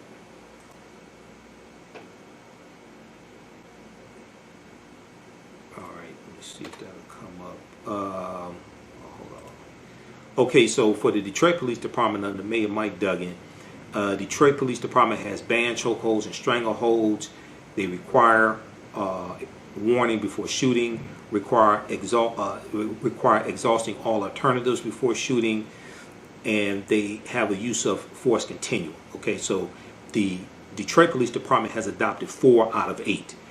And one of the things they do here, I saw it before, they have really good, they have the phone number to your mayor's office and the email for the mayor, Mayor Duggan, Duggan at Detroit, mi.gov, and the tweet to the mayor, all this. So they really have this laid out. Go to 8can'twait.org. Okay, that's something that, these are policies that can be implemented immediately. Okay, while you work on more longer term things. All right, I'll do this clip here. JT, we have a clip. Let me see with Yamisha Sendor. We have clip number 1.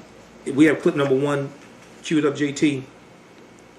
Yes, sir. Okay, Yamisha Alcindor. Trump has never talked about systematic racism. This was on The Last Word on MSNBC from June 6, 2020. Yamisha Alcindor, the White House correspondent for PBS NewsHour, spoke with Ali Velshi to discuss Donald Trump's lack of plans to combat systemic racism.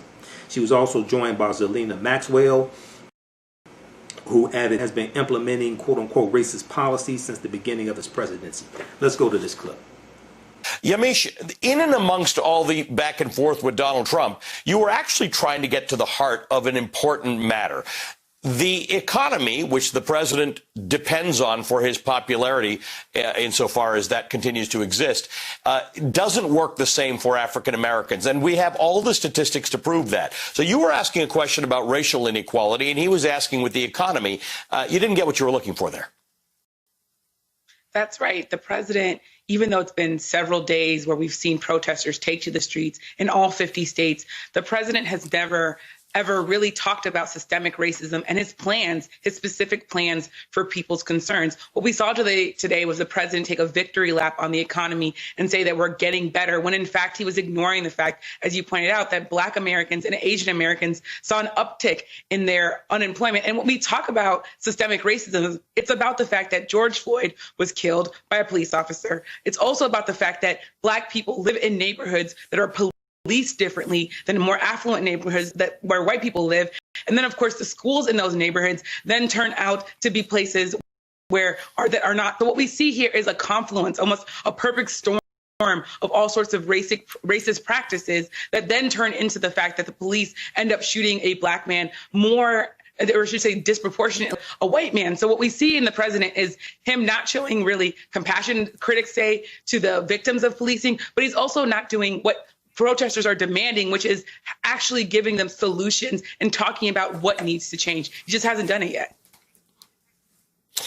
But Zerlina, Donald Trump continues to tell everybody that he's better for African Americans in terms of prosperity. Let's listen to what he said today.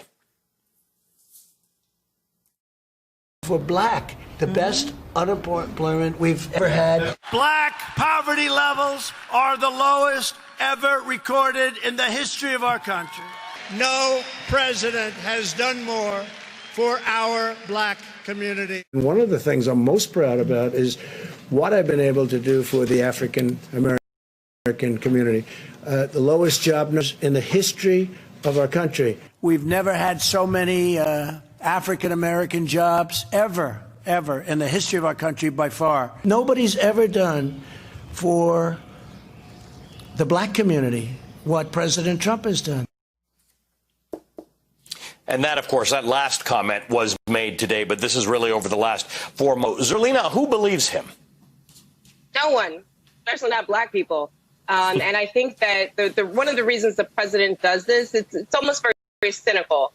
He is not trying to win over Black voters, and he's not trying to win over our support by demonstrating all the things that he's done for us. One of the things he's doing is, because partially his rhetoric is overtly racist, he's trying to demonstrate to his supporters that they can feel okay about themselves, that supporting him doesn't make them racist. Because, see, Donald Trump said he is helping the Black people. Additionally, I think he does this to suppress the vote and continue to do what he has done in 2016. So I think there's sort of a two-pronged thing. It gives cover to the racist policies that he has been implementing since his presidency. Now, I think this pandemic and protest movement that is built out of the police killing of George Floyd is an interesting moment to think of in a through line that goes back to the protests against the Muslim ban, the protests against the child separation policies, and the fact that what we're really experiencing here is a generational shift. And I don't think it's a coincidence that parents and a lot of college students and young people have been quarantined together for months, and they're seeing and able to discuss at least some of these inequities, endemic problems that Yamish had referenced and asked the president about today. Okay, so that was from The Last Word on MSNBC. Ali Velshi was sitting in for Lawrence O'Donnell. That's from June 6, 2020. That's at msnbc.com. Watch that clip. The name of that clip is Yamiche, Yamiche Alcindor.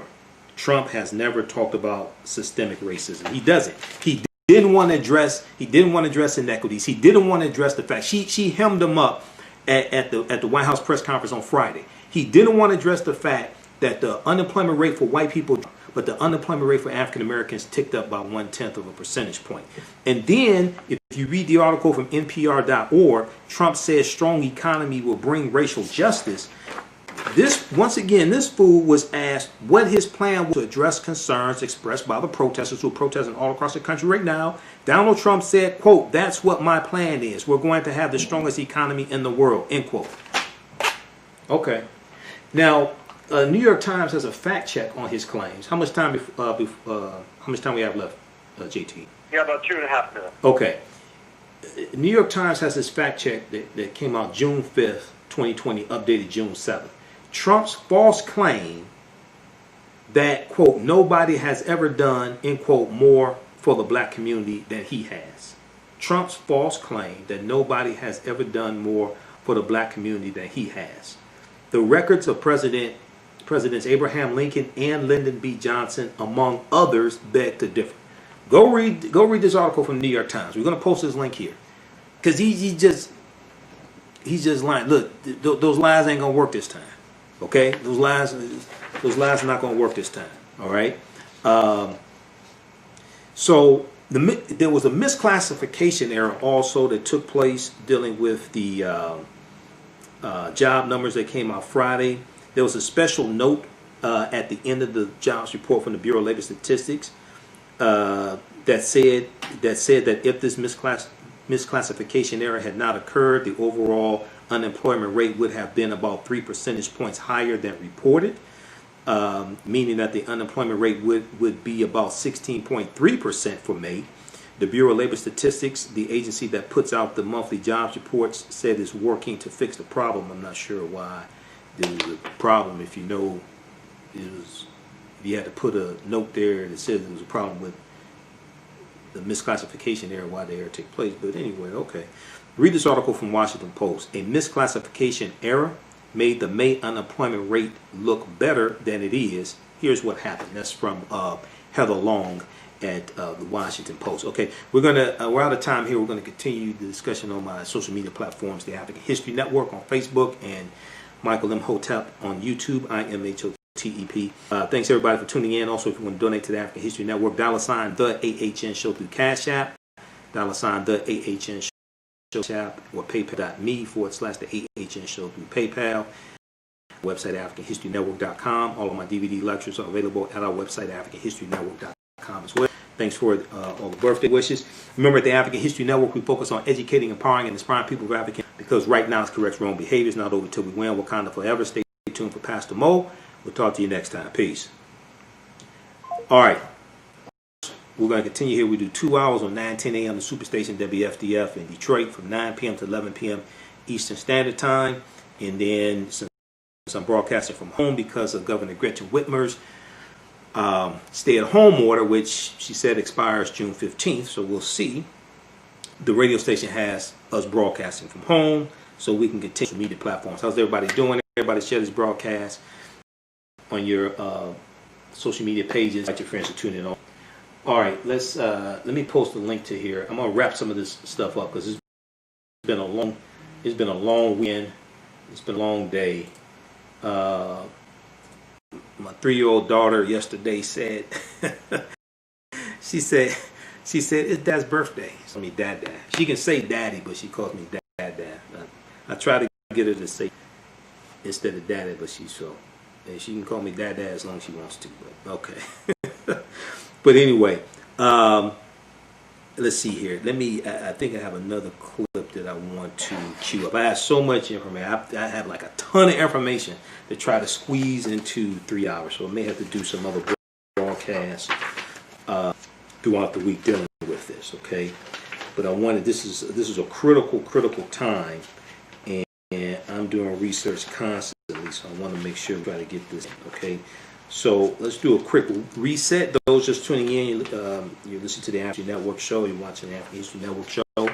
We did 2 hours on radio here in Detroit, 9:10 a.m. the Superstation WFD, and then also we're continuing on my social media platforms. We're dealing with a number of different topics here. Let's do a reset on what we've talked about. We talked about George Floyd protests, organized tens of thousands of people across the country and around the world fighting against racism and police violence. Police departments announced reforms. NFL Commissioner Roger Goodell admits the NFL was wrong not to encourage NFL players to protest peacefully. However, he did not apologize to Colin Kaepernick, who started this whole thing, right? And sued you all for blackballing him from the NFL. And you ain't apologize to Colin Kaepernick? Okay. President Barack Obama speaks out on the killing of Floyd and gave encouragement to protesters. So I played remarks from President Obama, the last president to win the popular vote and the Electoral College twice. Okay. Then also police union chief trashes George Floyd and is a Trump supporter. That's Minneapolis Police Union Chief Lieutenant Bob Kroll, Kroll. Why do police unions have so power? New York Times has an extensive article dealing with this that came out June 6th. How police unions became powerful opponents to reform efforts. How police unions became such powerful opponents to reform efforts. Half a decade after a spat of officer-involved deaths inspired widespread protests, many police unions are digging in to defend members. And we saw Bob Kroll, who's the president of the Minneapolis Police Union, and the 9 city council members just announced that they're going to dismiss Minneapolis Police Department. Lieutenant Bob Kroll is defending the 4 officers who were involved in killing George Floyd. Over the past 5 years, now this article from New York Times, and we'll post a link here, it's written by Noam Schreiber, Farrah Stockman, and J. David Goodman, January 6, 2020. Over the past 5 years, as demands for reform have mounted in the aftermath of police violence in cities like Ferguson, Missouri, and now Minneapolis, police unions have emerged as one of the most significant blocks to change. The greater the political pressure for reform, the more defiant the unions often are in resisting this reform, with few city officials, including liberal leaders, able to overcome their opposition. They aggressively protect the rights of members accused of misconduct, often in arbitration hearings that have hold on.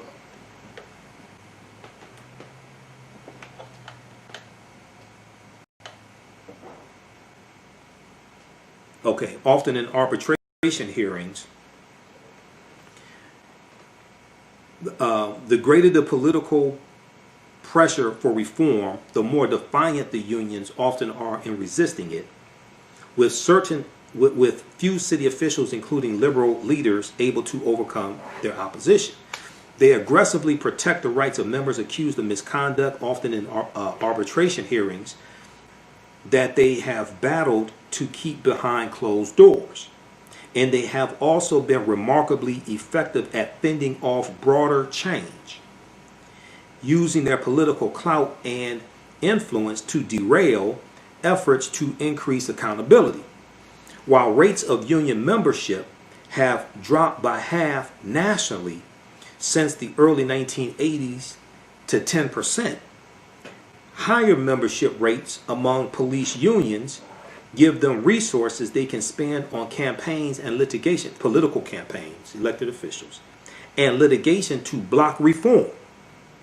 A single New York City police union has spent more than $1 million on state and local races since 2014. In St. Louis, when Kim Gardner, who's African American female, was elected the top prosecutor 4 years ago, she set out to rein the city's high rate of police violence. Rein in the city's high rate of police violence. But after she proposed a unit within the prosecutor's office that would independently investigate misconduct, she ran into the powerful local union. I've talked about this as well. She is trying to invoke the 1871 Ku Klux Klan Act, okay, to get a federal judge to intervene.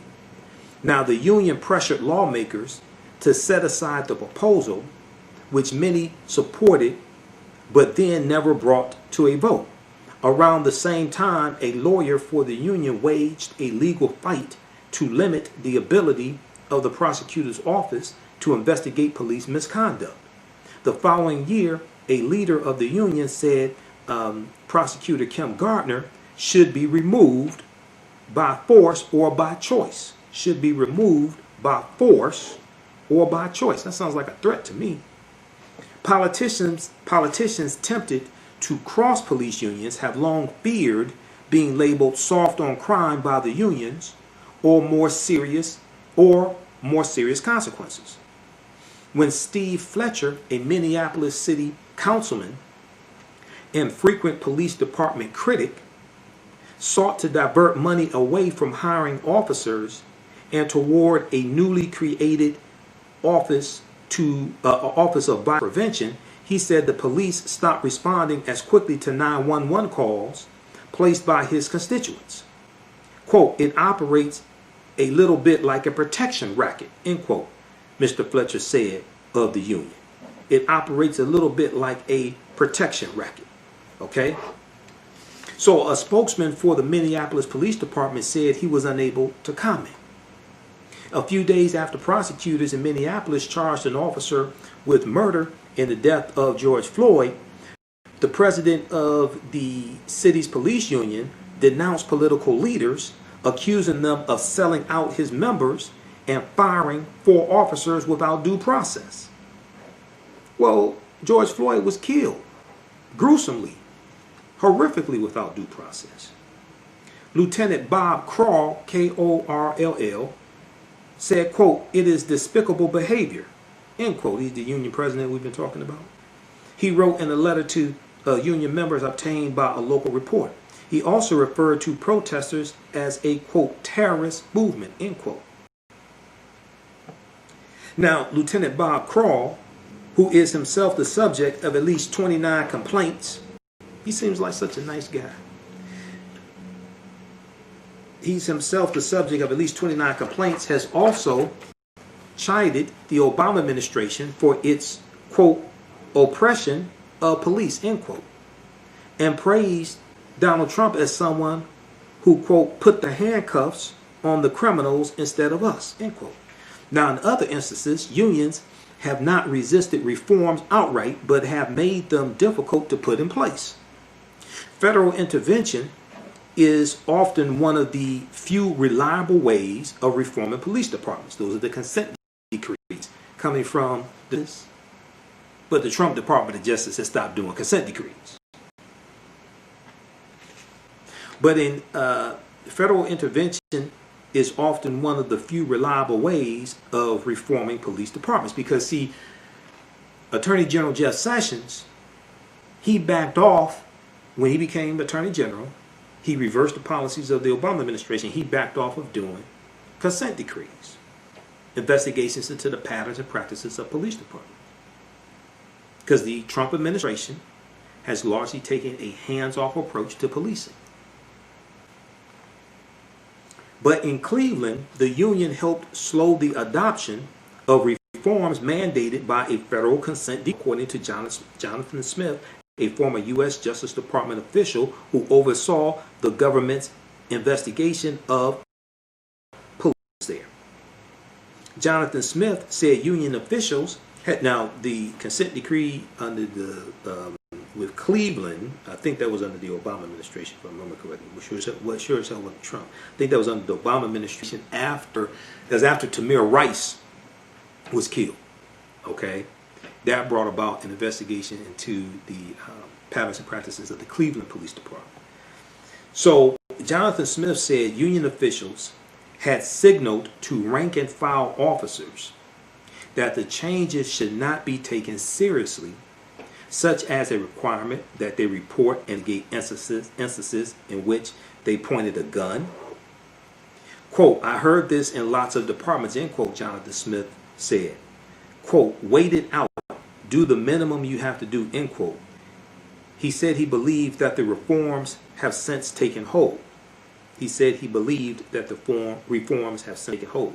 Steve Loomis, the Cleveland Police Union president, at the time of the consent decree, said he and his colleagues saw some of the mandated rules as counterproductive. Steve Loomis said, quote, every time a kid points a gun, he has to do a use of force investigation. He said this of his younger colleagues. Quote, now guys aren't pointing their guns when they should be pointing their guns, end quote. Now, Robert Bruno, B-R-U-N-O, a professor of labor relations at the University of Illinois, posited that many police officers see themselves as authority figures, equate compromise with weakness. Other experts said it was rational for police unions, which are often regarded with suspicion by others in the labor movement and see themselves as distinct from it, to protect their members so relentlessly. Dale Bellman, B-E-L-M-A-N, who is a labor relations professor at Michigan State University, who has consulted for police unions, said, quote, a major role for police unions is basically as an insurance policy. A major role for police unions is basically as an insurance policy. The feeling of a lot of officers is that it's very easy to sacrifice them. Something goes wrong and boom, end quote. This has only become more true in an era of ubiquitous cell phone cameras and social media, and the feeling of being under siege has only strengthened demands from union members that they be protected. In Baltimore, we and the Justice Department, the Obama Department, reached a consent decree in 2017 to overhaul police conduct in the Baltimore Police Department. The union has described a police department in chaos, with shortages and low morale. Those who remain said they feel unsupported by their commanders. Now, keep in mind, when Jeff Sessions became Donald Trump's first Attorney General, what did Jeff Sessions try to do with this consent decree? He tried to back out of it with the Chicago Police Department, the Baltimore Police Department. Quote, they're ready to throw police officers under the bus to ease the media and support us even when our actions are appropriate, end quote, said one officer surveyed in a report released last year by a group helping the department implement reforms. Okay, so again, this is from it's a huge article from the New York Times from June 6, 2020. How police unions became such powerful opponents to reform efforts. How police unions became such powerful opponents to reform efforts. So check this out at NewYorkTimes.com. There's more to it. I'm just on page 4, so you can read the rest yourself. It remains to be seen how the unions will respond to reform initiatives by cities and states since George Floyd's death, including a new ban on chokeholds in Minneapolis. I don't think they're going to respond too well to Minneapolis Police Department being disbanded, but we'll see. Maybe they'll surprise us. But in recent days, unions have continued to show solidarity with officers accused of abusive behavior. The president of a police union in Buffalo, New York, said the union stood, quote, 100%, end quote, behind 2 officers who were suspended on Thursday after appearing to push an older man who was 75 years old who fell and suffered head injuries. The police report said that he tripped. The police report didn't say he was pushed. It was a video that surfaced showing that was an officer who actually pushed him. The police report said he tripped and fell. Okay. The union president said the officers were simply following orders. And then all 57 officers of the emergency response team, a special squad formed to respond to riots, had resigned from their posts on the team in support of the 2 suspended officers, according to the Buffalo News. And that video went viral. This was a 75-year-old man. Now, I don't know what he said to them. He could have talked about their mom and didn't justify them pushing him. Okay? And then you saw one officer was going to go and kneel down and appear to attend to them, and then the other officer, who may have been a superior, waves him off, and then radios, I don't know, and the guy's just laying there, bleeding from his head and appears from his ear also. Unions can be so effective at defending their members that cops with a pattern of abuse can be left untouched with fatal consequences. In Chicago, after the killing of 17-year-old Laquan McDonald by Officer Jason Van Dyke, it emerged that Jason Van Dyke had been the subject of multiple complaints already. But a code of silence, quote-unquote silence, and misconduct was effectively baked into the labor agreements between police unions and the city, according to a report conducted by task force, by a task force or the task force. New York City's police unions have been among the most vocal opponents of reforms in Albany, New York, including calls to reform the state's tight restrictions on the disciplinary records of officers. Amid growing momentum in recent days for making those records public, the city's police unions joined statewide police groups on Friday, June 5th, in urging the state legislature to keep the law in place. Quote, no rational policy discussion can take place against a backdrop of burning police vehicles and looted storefronts, end quote, read a memo of opposition from the police groups. Okay, so read the rest of this article here, okay? And then BusinessInsider.com has a big article, June 6, 2020. The battle between the Minneapolis police chief, the battle between the Minneapolis police chief of police, who is African American, who once sued the Department for Racial Discrimination, and the city's bombastic union leader, is a showcase in how cops resist reform. A showcase in how cops resist reform. Check out that article also, okay? And then at the beginning of the show, we talked about the article from Politico.com from June 4th, 2020. Police groups break with Joe Biden. Police groups break with Joe Biden. Joe Biden's call for more national policing reforms and oversight in the wake of the death of George Floyd, and the perception that he has not shown enough solidarity with law enforcement amid the ensuing nationwide protests and unrest, have created a fissure with law enforcement groups, leaving many who once supported Joe Biden frustrated by what they regard as political posturing by their one-time ally.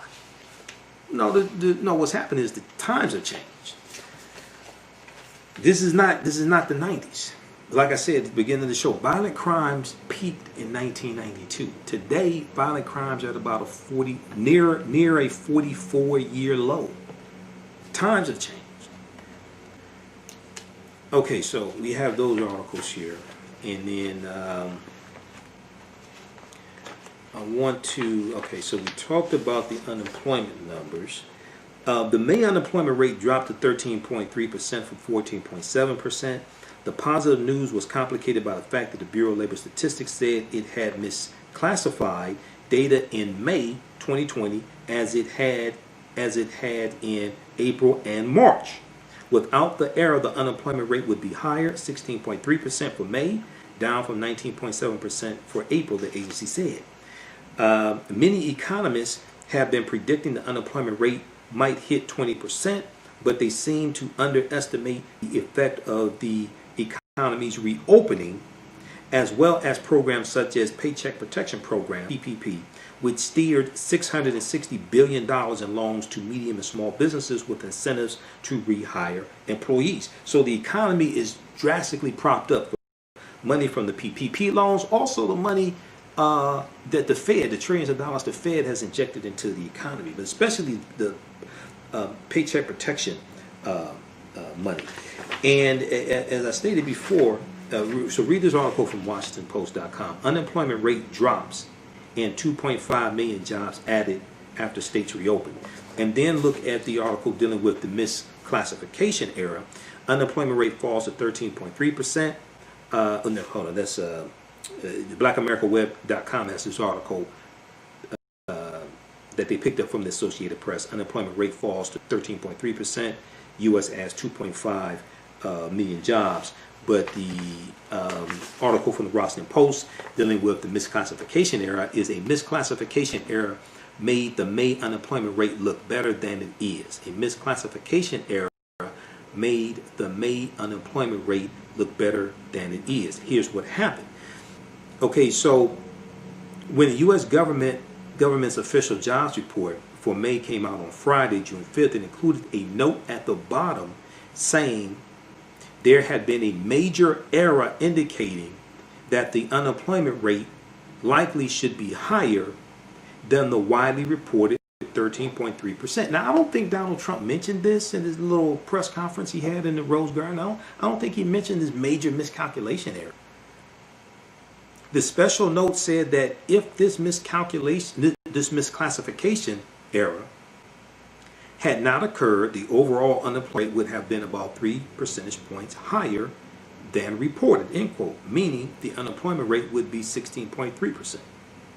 The Bureau of Labor Statistics, the agency that puts out the monthly jobs reports, said it was working to fix the problem. I don't know why this problem keeps happening, but okay, all right. Quote, BLS, Bureau of Labor Statistics, and the Census Bureau are investigating why this misclassification error continues to occur and are taking additional steps to address the issue. End quote. Said a note at the bottom of the Bureau of Labor Statistics report, because I read it, it explain it, okay?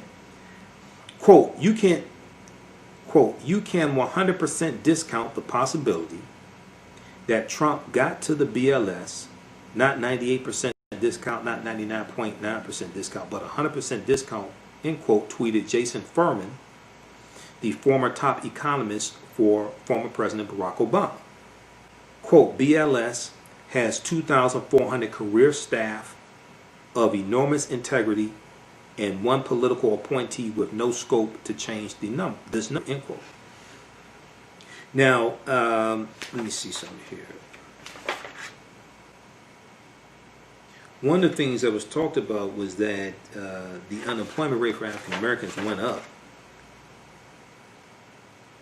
about 1/10 of a percentage point from 16.7 to 16.8. Donald Trump didn't want to mention that. Okay, so read this article also, okay? A misclassification error made the May unemployment rate look better than it is. Here's what happened. That's by Heather Long at Washington Post. She reads some good articles. Heather Long writes some good articles. I read Washington Post, New York Times every day, and other publications also.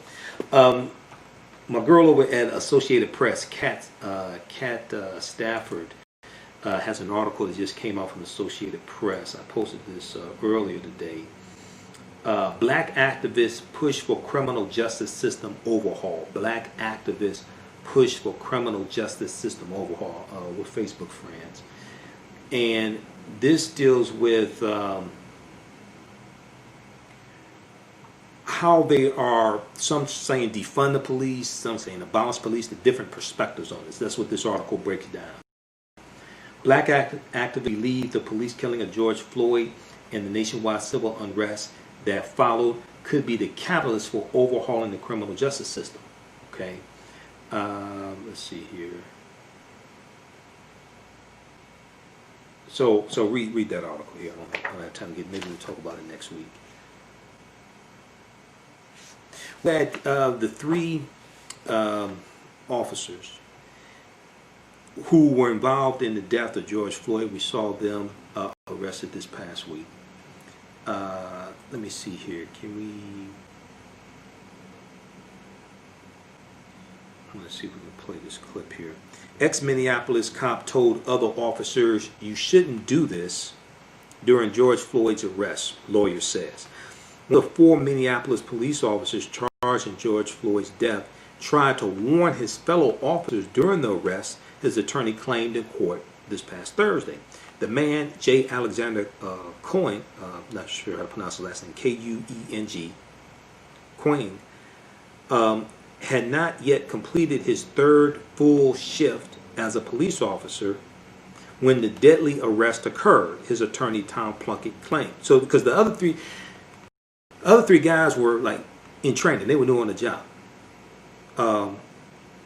Chauvin was the training officer.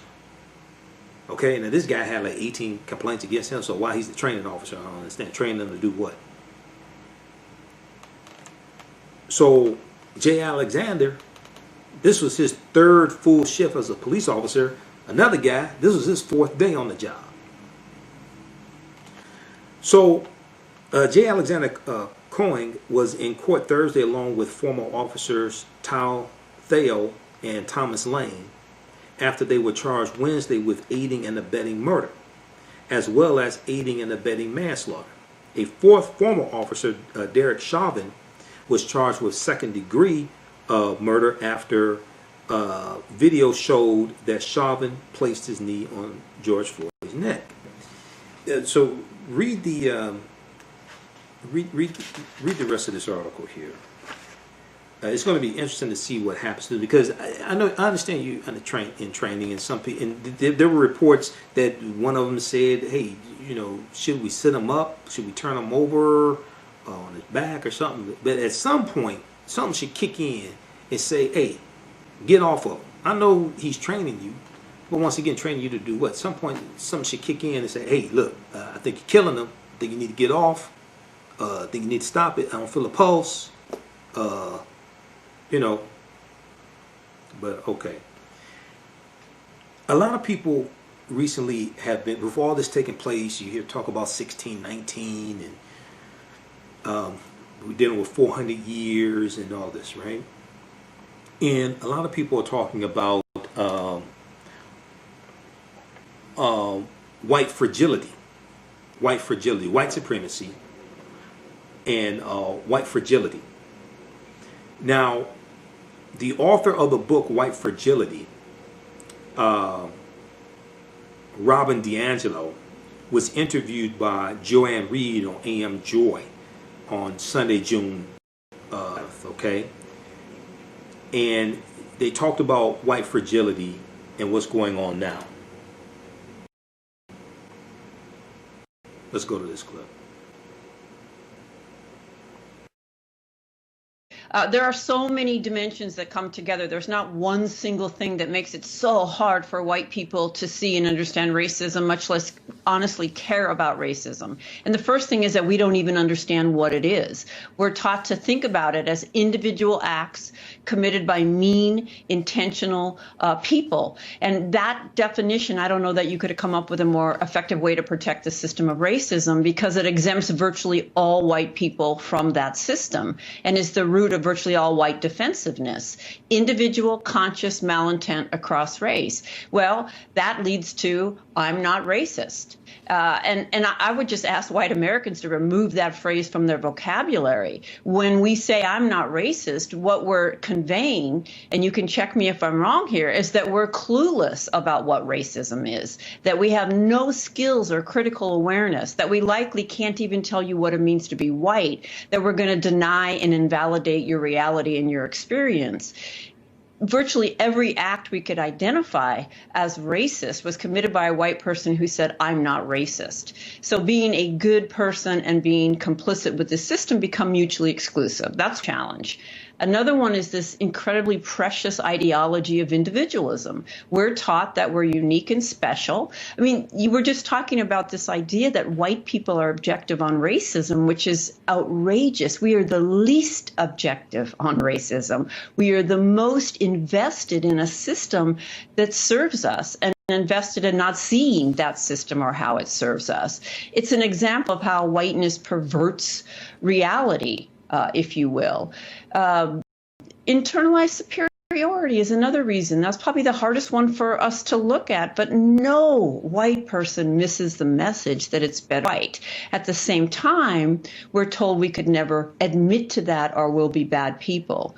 We're also granted, the universal voice. We can speak for all humanity from no particular position, and you always and only speak from a very specialized, biased position. When you put all that together and then throw in segregation, most white people don't even know Black people, and let's be honest, aren't taught that there's any loss about that. Most white people go cradle to grave with no authentic relationships with Black people, and not only don't feel loss, but measure the value of their schools and neighborhoods by the absence of Black people. That's a very deep message. When you put it all together, you get some pretty intense irrationality, denial, and resistance. You know, and to that very point, and I think it's important to point out that you get that kind of dynamic of living in a world where the Black people in your life are only on television and that you don't really know hardly any. It is not just on the right or on the left. It's kind of across the board. I have two examples for you. There's that Maryland cyclist who everybody's seen this video of him confronting actually a young white girl who's putting up a sign about George Floyd. He rips the sign out of her hands. He assaults a guy on a bike who's filming the whole thing. He's now apologized. He's actually been arrested, and he says he's sick with remorse for the pain and fear he caused the victims. He's done the apology that you have to do. So that's on the one side. On the other side, and we don't know what his political sort of leanings are, but whatever they are. On the other side, you even have with Now, Daily Beast has a piece out right now about racism at the National Organization for Women. Quote, in interviews with the Daily Beast, nearly a dozen members, employees, and visitors recalled women of color being heckled, silenced, or openly disparaged at Now meetings and offices. The behavior culminated at the 2017 conference, where witnesses say members dismissed one of the candidates, China Forts in Washington, a Black woman, as angry and entitled, and accused another candidate, Monica Weeks, of being a hot-headed Latina. On the last day of the conference, more than a dozen women, including outgoing President Terry O'Neill, marched around a conference room to protest racism inside the organization. So this doesn't appear to be simply a right-wing thing. Oh, I think white progressives can be the worst. We're so committed to saving face to this kind of idea of ourselves as down and woke and not racist. That's where we put all our energy, trying to make sure you don't see us that way. And white women, I am a woman. I am a feminist. I experience a cis woman, by the way. I experience patriarchy and sexism. I also perpetrate racism. Experiencing one form of oppression doesn't free us from perpetrating another form. And sometimes we can be the most challenging because we're so defensive about that. Okay, so that was from AM Joy from June 7th, 2020, Joanne Reed. So you can check that out, name of that clip. That was Robin DiAngelo, author of White Fragility. White Fragility. Okay. Stop that. And let's see. All right. There was one other clip here. Why is it just stopping? There was one other clip here.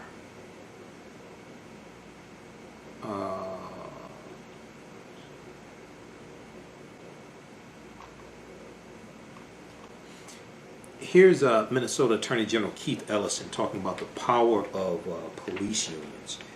He was interviewed on MSNBC. Let's go to this clip here.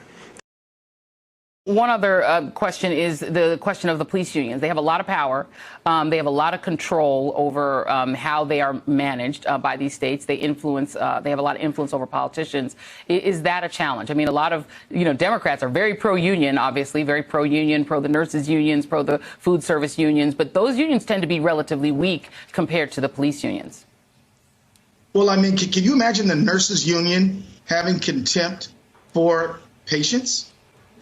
I mean, look, police unions have got to figure out how to be on the side of public safety and the citizens who they're sworn to protect. We've had problems with that in Minneapolis with our police union.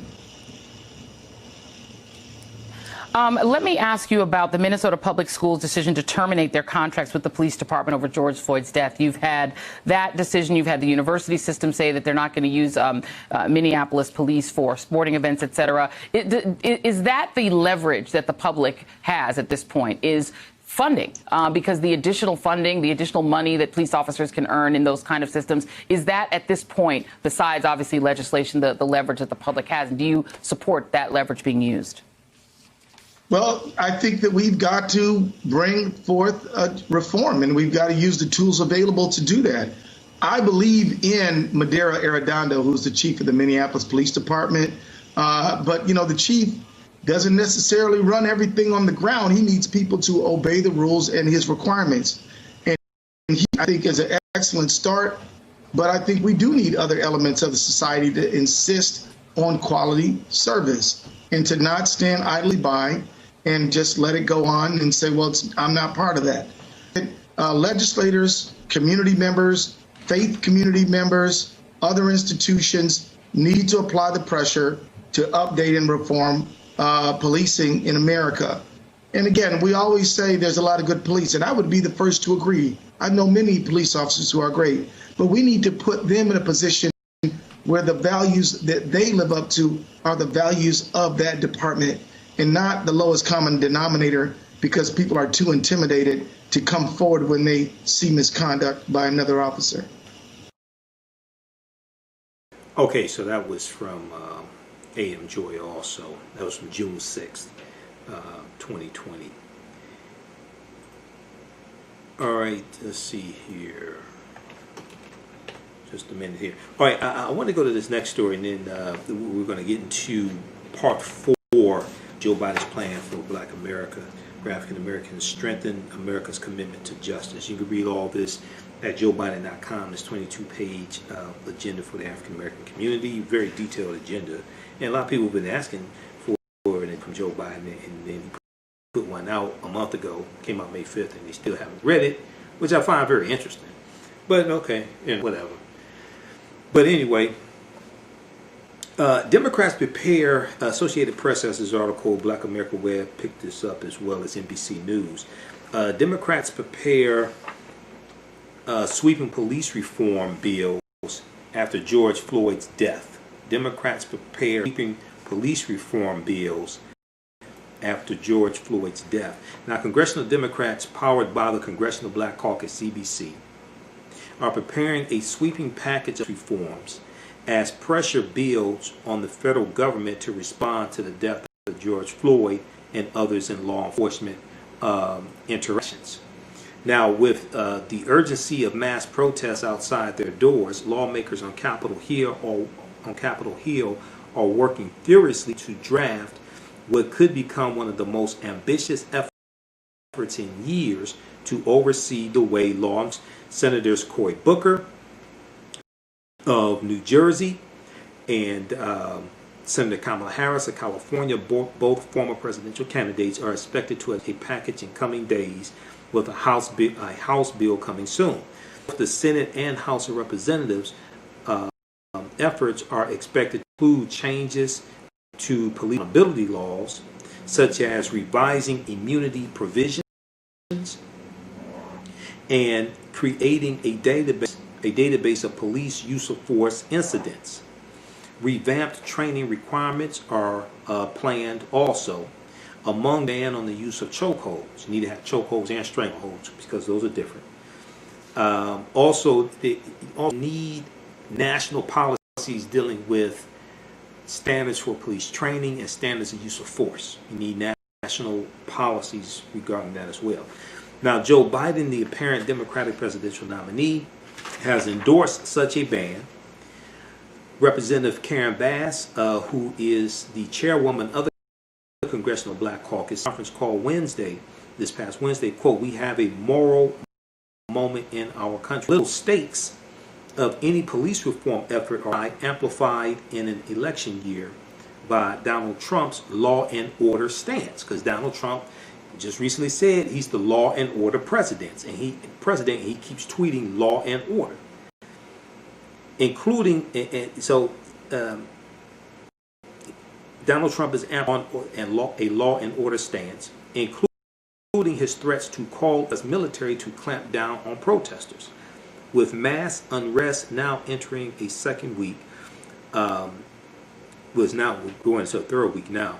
House Speaker Nancy Pelosi sought to shift the national tone this past Wednesday by walking and talking with protesters outside the U.S. Capitol. The House of Representatives is expected to vote by month's end. She said, quote, "will be intensive, proactive," end quote, she said on MSNBC. Now, Nancy Pelosi announced during a conference call Thursday with the Congressional Hispanic Caucus that House and Senate Democrats unveil police brutality legislation on Monday. Representative Karen Bass of California, a Democrat who's the chair of the Congressional Black Caucus, Senator Kamala Harris, and Senator Cory Booker are leading the process to develop this legislation. Okay, quote, "we will in the next few days be putting forth the House and Senate Democrats a proposal to address the issue of police brutality and law enforcement disparity and enforcement of certain laws. It will be very comprehensive," end quote, she said. Nancy Pelosi went on to say this is something completely different, referring to the protests over George Floyd's death. She said, quote, "we have reached, as people say, an inflection point. This was like a tinderbox. It has changed everything." And now, also, Representative Karen Bass talked about, is this Karen Bass or is this Barbara Lee? Hold on, let me see here. What was this statement? Washington, I think this was New York Times in the New York Times weekend briefing. Pandemic within a pandemic. A pandemic within a pandemic. Yeah, this is Representative Barbara Lee. That was the assessment of Representative Barbara Lee, Democrat of California, the painful intersection that Black Americans find themselves in today, bearing the brunt of three crises: police violence, crushing unemployment, and the most deadly infectious disease threat in a century, COVID-19. The current civil unrest is deeply connected to the racial disparities exposed by the coronavirus. George Floyd is a case in point.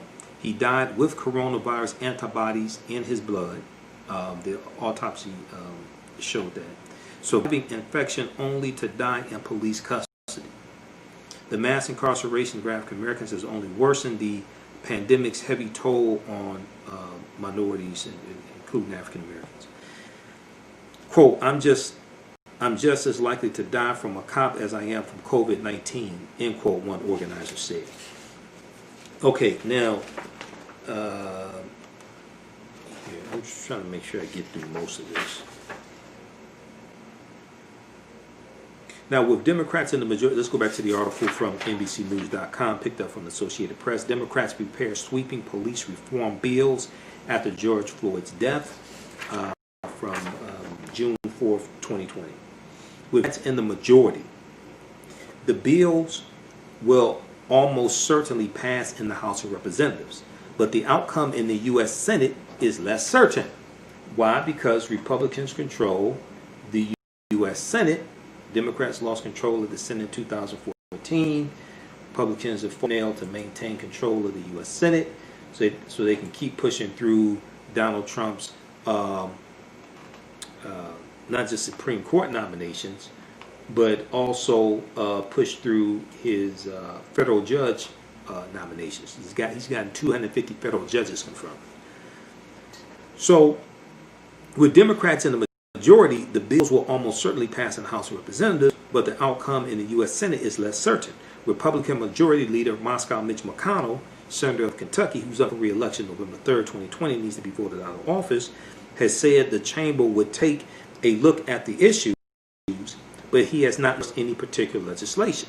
Senator Lindsey Graham, who is going to older federal judges, trying to encourage them to retire so Republicans can confirm more of Donald Trump's federal judges because they fear they're going to lose that Lindsey Graham. Senator Lindsey, who's up for re-election November 3rd, 2020, needs to be voted out of office. Jamie Harrison, African-American man, is running against him, giving him a run for his money. Senator Lindsey Graham, Republican of South Carolina, the chairman of the Senate Judiciary Committee, tweeted that his panel will conduct a hearing, quote, to shine a bright light on the problems associated with Mr. Floyd, with the goal of finding a better way forward for our nation, end quote. But much like efforts to stem gun violence after mass shootings, the political momentum for changes to policing procedures could fade from public view as the protests wane and the memories of those who have died in connection with police interactions dims. For example, a long-sought federal anti-lynching bill has languished in Congress, and we saw this past week that Senator Rand Paul of Kentucky is blocking in the Senate the anti-lynching bill. Quote, worthiness and grace are essential to America, but they're not enough right now, Senator Cory Booker said during a Senate floor speech this past week. It's on us in this body to do something to change the law, end quote. Okay, so read the rest of this article also.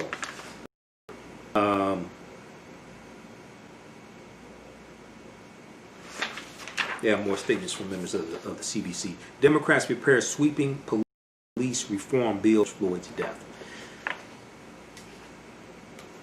All right, now we have an update in the Ahmad Arbery case. So the three that killed him, they were in court. Well, two were in court this past week.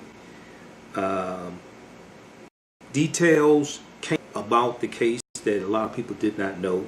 Okay, a lot of people talking about the case didn't read the police report. Some details in the police report. ABCnews.com has an article. Ahmad Arbery was struck by vehicle before he was shot dead. Suspect yelled racial slur. That's according to the investigator for the Georgia Bureau of Investigation.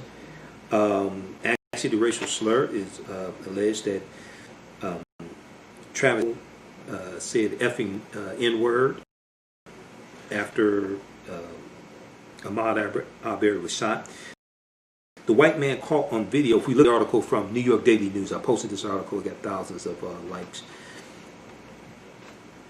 The white man caught on video gunning down unarmed black jogger Ahmad Arbery was overheard uttering a racial slur over the victim's body. A state investigator testified Thursday. Richard Dial, D-I-A-L, a special agent with the Georgia Bureau of Investigation, said co-defendant William Roddy Bryan, who filmed part of the incident and said he was just there filming. He wasn't involved in it. He told authorities he heard Travis McMichael's N-word moments after the February 23rd shooting. After Ahmad Arbery was shot, he's laying on the ground dying. It was one of several stunning details shared during a probable cause hearing Thursday at the Glenn County Courthouse. Now, Gregory McMichael and his Travis McMichael, the son, and his ex-cop father, 64-year-old Gregory McMichael, joined the hearing via a video link from the county's jail, where they're being held on felony murder and aggravated assault charges. Okay. Originally, no charges were filed in the shooting near Brunswick, Georgia, but the release of the video on May 5th sparked outrage and led to the GBI, Georgia Bureau of Investigation, taking the case. All right, and then very quickly here, so that's from New York Daily News, that article. Then abcnews.go.com, talks about Ahmad Arbery was struck by vehicle before shot dead. That was a new detail as well. They talked about how they coordinated the cars and tried to block him in a number of times. They dealt with how he was shot 3 times also. Let's see. Quote, we're here essentially on behalf of the citizens of Glenn County to talk about the fatal shooting February 23rd involving victim Ahmad Arbery, who was chased, hunted down, and ultimately executed. We believe the evidence will show based on what's about to be presented to the court, said Jesse Evans, an assistant district attorney for the Cobb County District Attorney's Office, who was appointed special prosecutor on the case. The only witness Richard Dial, a special agent for the Georgia Bureau of Investigation, who cited video and direct statements from the suspects in the presentation of the case to the court. The direct examination from Prosecutor Evans, Richard Dial said that William Roddy Bryan, the third suspect, told investigators that during the fatal confrontation he heard Travis Michael, who allegedly fired the 3 shots that killed Arbery, yell a racial slur to the victim as he lay down on the ground. Dial said that the investigation occurred instances in which Travis McMichael used racial slurs in social media. The son, Travis McMichael, used racial slurs in social media posts and in text messages to describe African Americans. Now, the investigators said Gregory McMichael, the father, armed himself with a .357 Magnum revolver, which had been issued to him when he worked for the Glenn County Police Department, and called his son, who armed himself with a pump-action shotgun. Dial, the father and son got into a pickup truck and chased after Arbery, initially stopping him in front of William Roddy Bryan's house. Okay, initially stopping him in front of William Roddy Bryan's house in the same neighborhood. The McMichaels ordered Arbery to stop, but the victim kept running, Dial said, because this is white men chasing you with guns, so I'm going to run too. The father and son chased after him in their truck as Arbery tried to evade them. Richard Dial said of the Georgia Bureau of Investigation, quote, Bryan also got into his vehicle and attempted to use it to block Arbery's path several times, Richard Dial said. This is what he testified to in the hearing in court. He said Bryan allegedly struck Arbery during the pursuit hard enough that it left a dent in Bryan's vehicle. Eventually, Ahmad Arbery found himself trapped between the McMichaels' truck and Bryan's vehicle, Richard Dial said. He said Travis McMichael got out of the truck with his shotgun and that he and Arbery began to fight in the street. Partation was caught on the cell phone video taken by William Roddy Bryan. The footage showed the first shotgun blast hitting Arbery in the chest and showing Arbery's white t-shirt immediately soaked in blood. Arbery was shot 2 additional times, once in the upper left chest and in the right wrist. After being shot, Arbery attempted to run but collapsed and died at the scene. In their closing arguments to Judge Harrell, the suspect's defense attorneys asked that the charges be dismissed. They're claiming self-defense. Really? Okay. Franklin Hogg, Gregory McMichael's attorney, argued that his client should not be charged with murder since he didn't shoot Arbery. And William Roddy Bryan's attorney, Kevin Gough, G-O-U-G-H, said his client did not know the McMichaels were allegedly, quote-unquote, acting unlawful when he saw them chasing Arbery and decided to help out.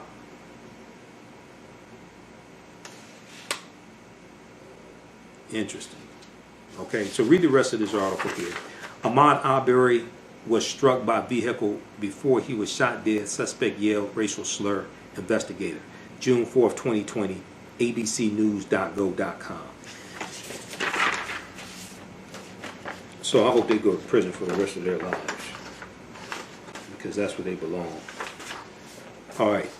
And okay, so we got that one. We got that one. And then let's get into part 4, Joe Biden's plan for Black America. Let me see here. We dealt with that. 8 can't wait. We dealt with that. CBC. Okay. Just 1 second here. All right, how's everybody doing? Everybody share this broadcast on your social media platforms. Invite your friends to tune in also. Go back and watch last week's broadcast. We did part 3 dealing with Joe Biden's policies for the African American community. Hopefully people will read them and then study Donald Trump's anti-black agenda also.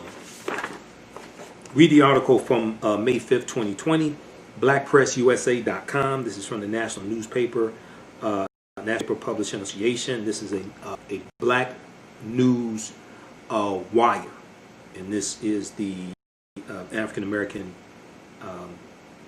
newspaper publishers. Joe Biden's plan for empowering Black America. So they have an article here talking about it. Biden's in the article, Biden said the plan reflects many months of work and feedback from local elected officials, activists, organizations, practitioners, policy experts, strategists, and young people.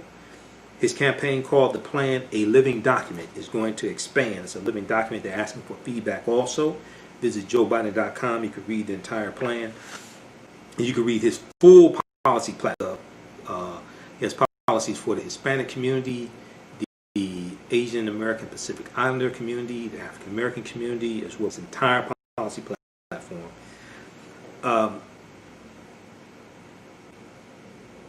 The agenda for African Americans is broken into 6 parts. 1, advance the economic mobility of African Americans and close the racial wealth and income gaps. That's pages 2 through 11. So half of the agenda deals with economic empowerment for African Americans. So we dealt with that in week 1. Second part, expand access to high quality education and tackle racial inequity in our education system. Second part deals with education. Third part, make far reaching investments in ending health disparities by race. We dealt with that last week. This week, strengthen America's commitment to justice. Okay, dealing with criminal justice. Okay, so let's zip through this. I'm going to just give a brief overview of this, and you can read it more in depth. Strengthen America's commitment to justice. Today, too many are incarcerated in the United States, and too many of them are African American. To build safe and healthy communities, we need to rethink who we're sending to prison, how we treat those in prison, and how we help them get the health care, education, jobs, and housing they need to successfully society after they serve their time. As President Joe Biden will strengthen America's commitment to justice and reform our criminal justice system. The Biden plan, and go back and see, was it either last week or week before, either the 31st or the 24th.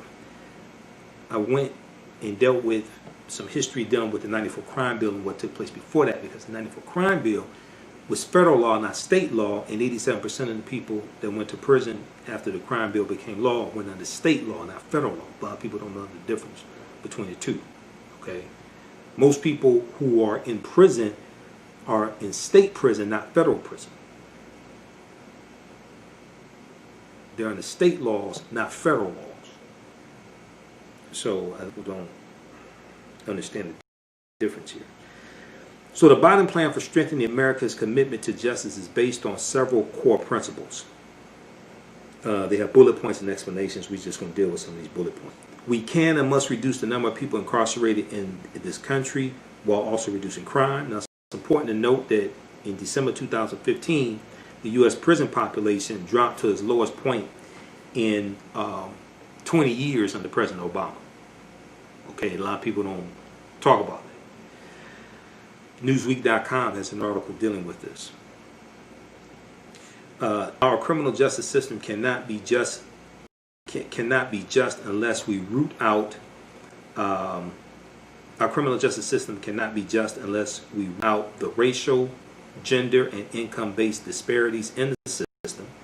African American mothers and fathers should their children are safe walking the streets of America, and when a police officer pins a shield and walks out the door, the officer's family should know they will come home at the end of the day. Additionally, women and children are uniquely impacted by the system, and the system needs to address their unique needs. Next bullet point, our criminal justice system must be focused on redemption and rehabilitation. We'll talk about that. Next bullet point, no one be profiteering off of our criminal justice system. That deals with privatization. We have seen efforts at the state level to abolish privatized prisons. State of California did this in about October and November of 2019. That was passed by the state legislature. Governor Gavin Newsom signed that into law. Today, about 8%, I think it's about 8% of prisons are privatized prisons. The overwhelming majority of prisons in the U.S. are not privatized prisons, even though privatized prisons need to be. In August of 2016, the Obama administration announced that they were going to renew federal contracts for privatized prisons. You have privatized prisons federal level, privatized prisons at the state level. The announcement was made. The stock prices of Core Civic and Geo Group, which are two of the largest owner-operators of privatized prisons in the country, took a significant hit. And these two organizations donated almost $600,000 to Donald Trump's presidential campaign, 2016 presidential campaign. When Trump gets in office, he reverses the initiative from the Obama administration, and he renews the contracts with privatized prisons because he's an advocate for privatized prisons. In March of 2016, he was interviewed by Chris Matthews on MSNBC. And Donald Trump said privatized prisons seem to save a lot of money and they seem to work very well. No, they don't. In general, no, they don't. Okay, so next bullet point. Expand the power of the U.S. Department of Justice to address systemic misconduct in police departments and prosecutors' offices. They go through and explain that. Using authority and legislation spearheaded by Biden as senator, the Obama-Biden Justice Department used pattern or practice investigations and consent decrees to address circumstances of systemic police misconduct and to between police such as Ferguson, Missouri. Yet the Trump administration's Justice Department has limited the use of the tool. Actually, they stopped using it. They stopped the already existing consent decrees they came back out of, but they've stopped doing investigations into police departments. Under the Biden administration, the Justice Department will again use its authority to root out unconstitutional or unlawful policing. Okay, from the federal level, once again, the majority of the control over policing is at the state and local level, not federal level. The consent decrees, that's the power given to the Department of Justice from the U.S. Congress, okay? But at the federal level, they can only do so much. All right. The Justice Department will again use its authority to root out unconstitutional or unlawful policing. In addition, Biden will push legislation to clarify that this pattern or practice investigation authority can also be used to address systemic misconduct by prosecutors' offices. Next point, establish an independent task force on pro discretion. Next bullet point, reinvigorate community-oriented policing. They have explanations for this. I don't have time to get to it. Next bullet point, in public defenders' offices to ensure defendants' access to quality counsel. Next bullet point, create a $20 billion grant program to support criminal justice reform at the state and local level. Next bullet point, reform sentencing. Biden will work with Congress to reform federal sentencing and provide incentive state and local systems to do the same. Next bullet point, in the criminalization of poverty. Cash bail is the modern day debtor's prison. Biden will lead a national effort to end cash bail and reform our pretrial system by putting in place instead a system that is fair and does not inject further discrimination or bias into the process. Next bullet point, stop corporations from profiteering off of incarceration. That deals with privatized prisons. Next bullet point, eliminate existing barriers preventing formerly incarcerated individuals participating in society. For example, Joe Biden will eliminate barriers keeping formerly incarcerated individuals from accessing public assistance such as SNAP programs, food stamps, things like this, Pell Grants, and housing support. Okay, read the rest of that. Next bullet point, reform the juvenile justice system. Reform the juvenile justice system. Biden will invest $1 billion per year in the juvenile justice reform. He will expand funding for after-school programs, centers, and summer jobs to keep young people active, busy, learning, and having fun, etc. Read the rest of it. Biden will double the number of mental health professionals in our schools so behavioral and emotional challenges can be addressed. Appropriately skilled psychologists, counselors, and social workers, not our criminal justice system. Next bullet point, make our communities safer. Biden will pursue evidence-based measures to root out persistent violent crime. Violent offenders need to be held accountable, and survivors need to have access to support to deal with the physical, psychological, and financial consequences of violence. Read the rest of it. Okay, so that deals with criminal justice. That's ends on page 20. We'll deal with part 5 next week, which deals make the right to vote and the right to equal protection real for African Americans. All right. Hey, if you like this type of information, you can donate to the African $, the AHN Show through Cash App, $, the AHN, the AHN Show through Cash App, and PayPal.me/the AHN. Into the African Show. Thanks for the birthday. Now let's correct wrong behavior. It's not over till we win. Wakanda forever. We'll talk to you next week. Peace.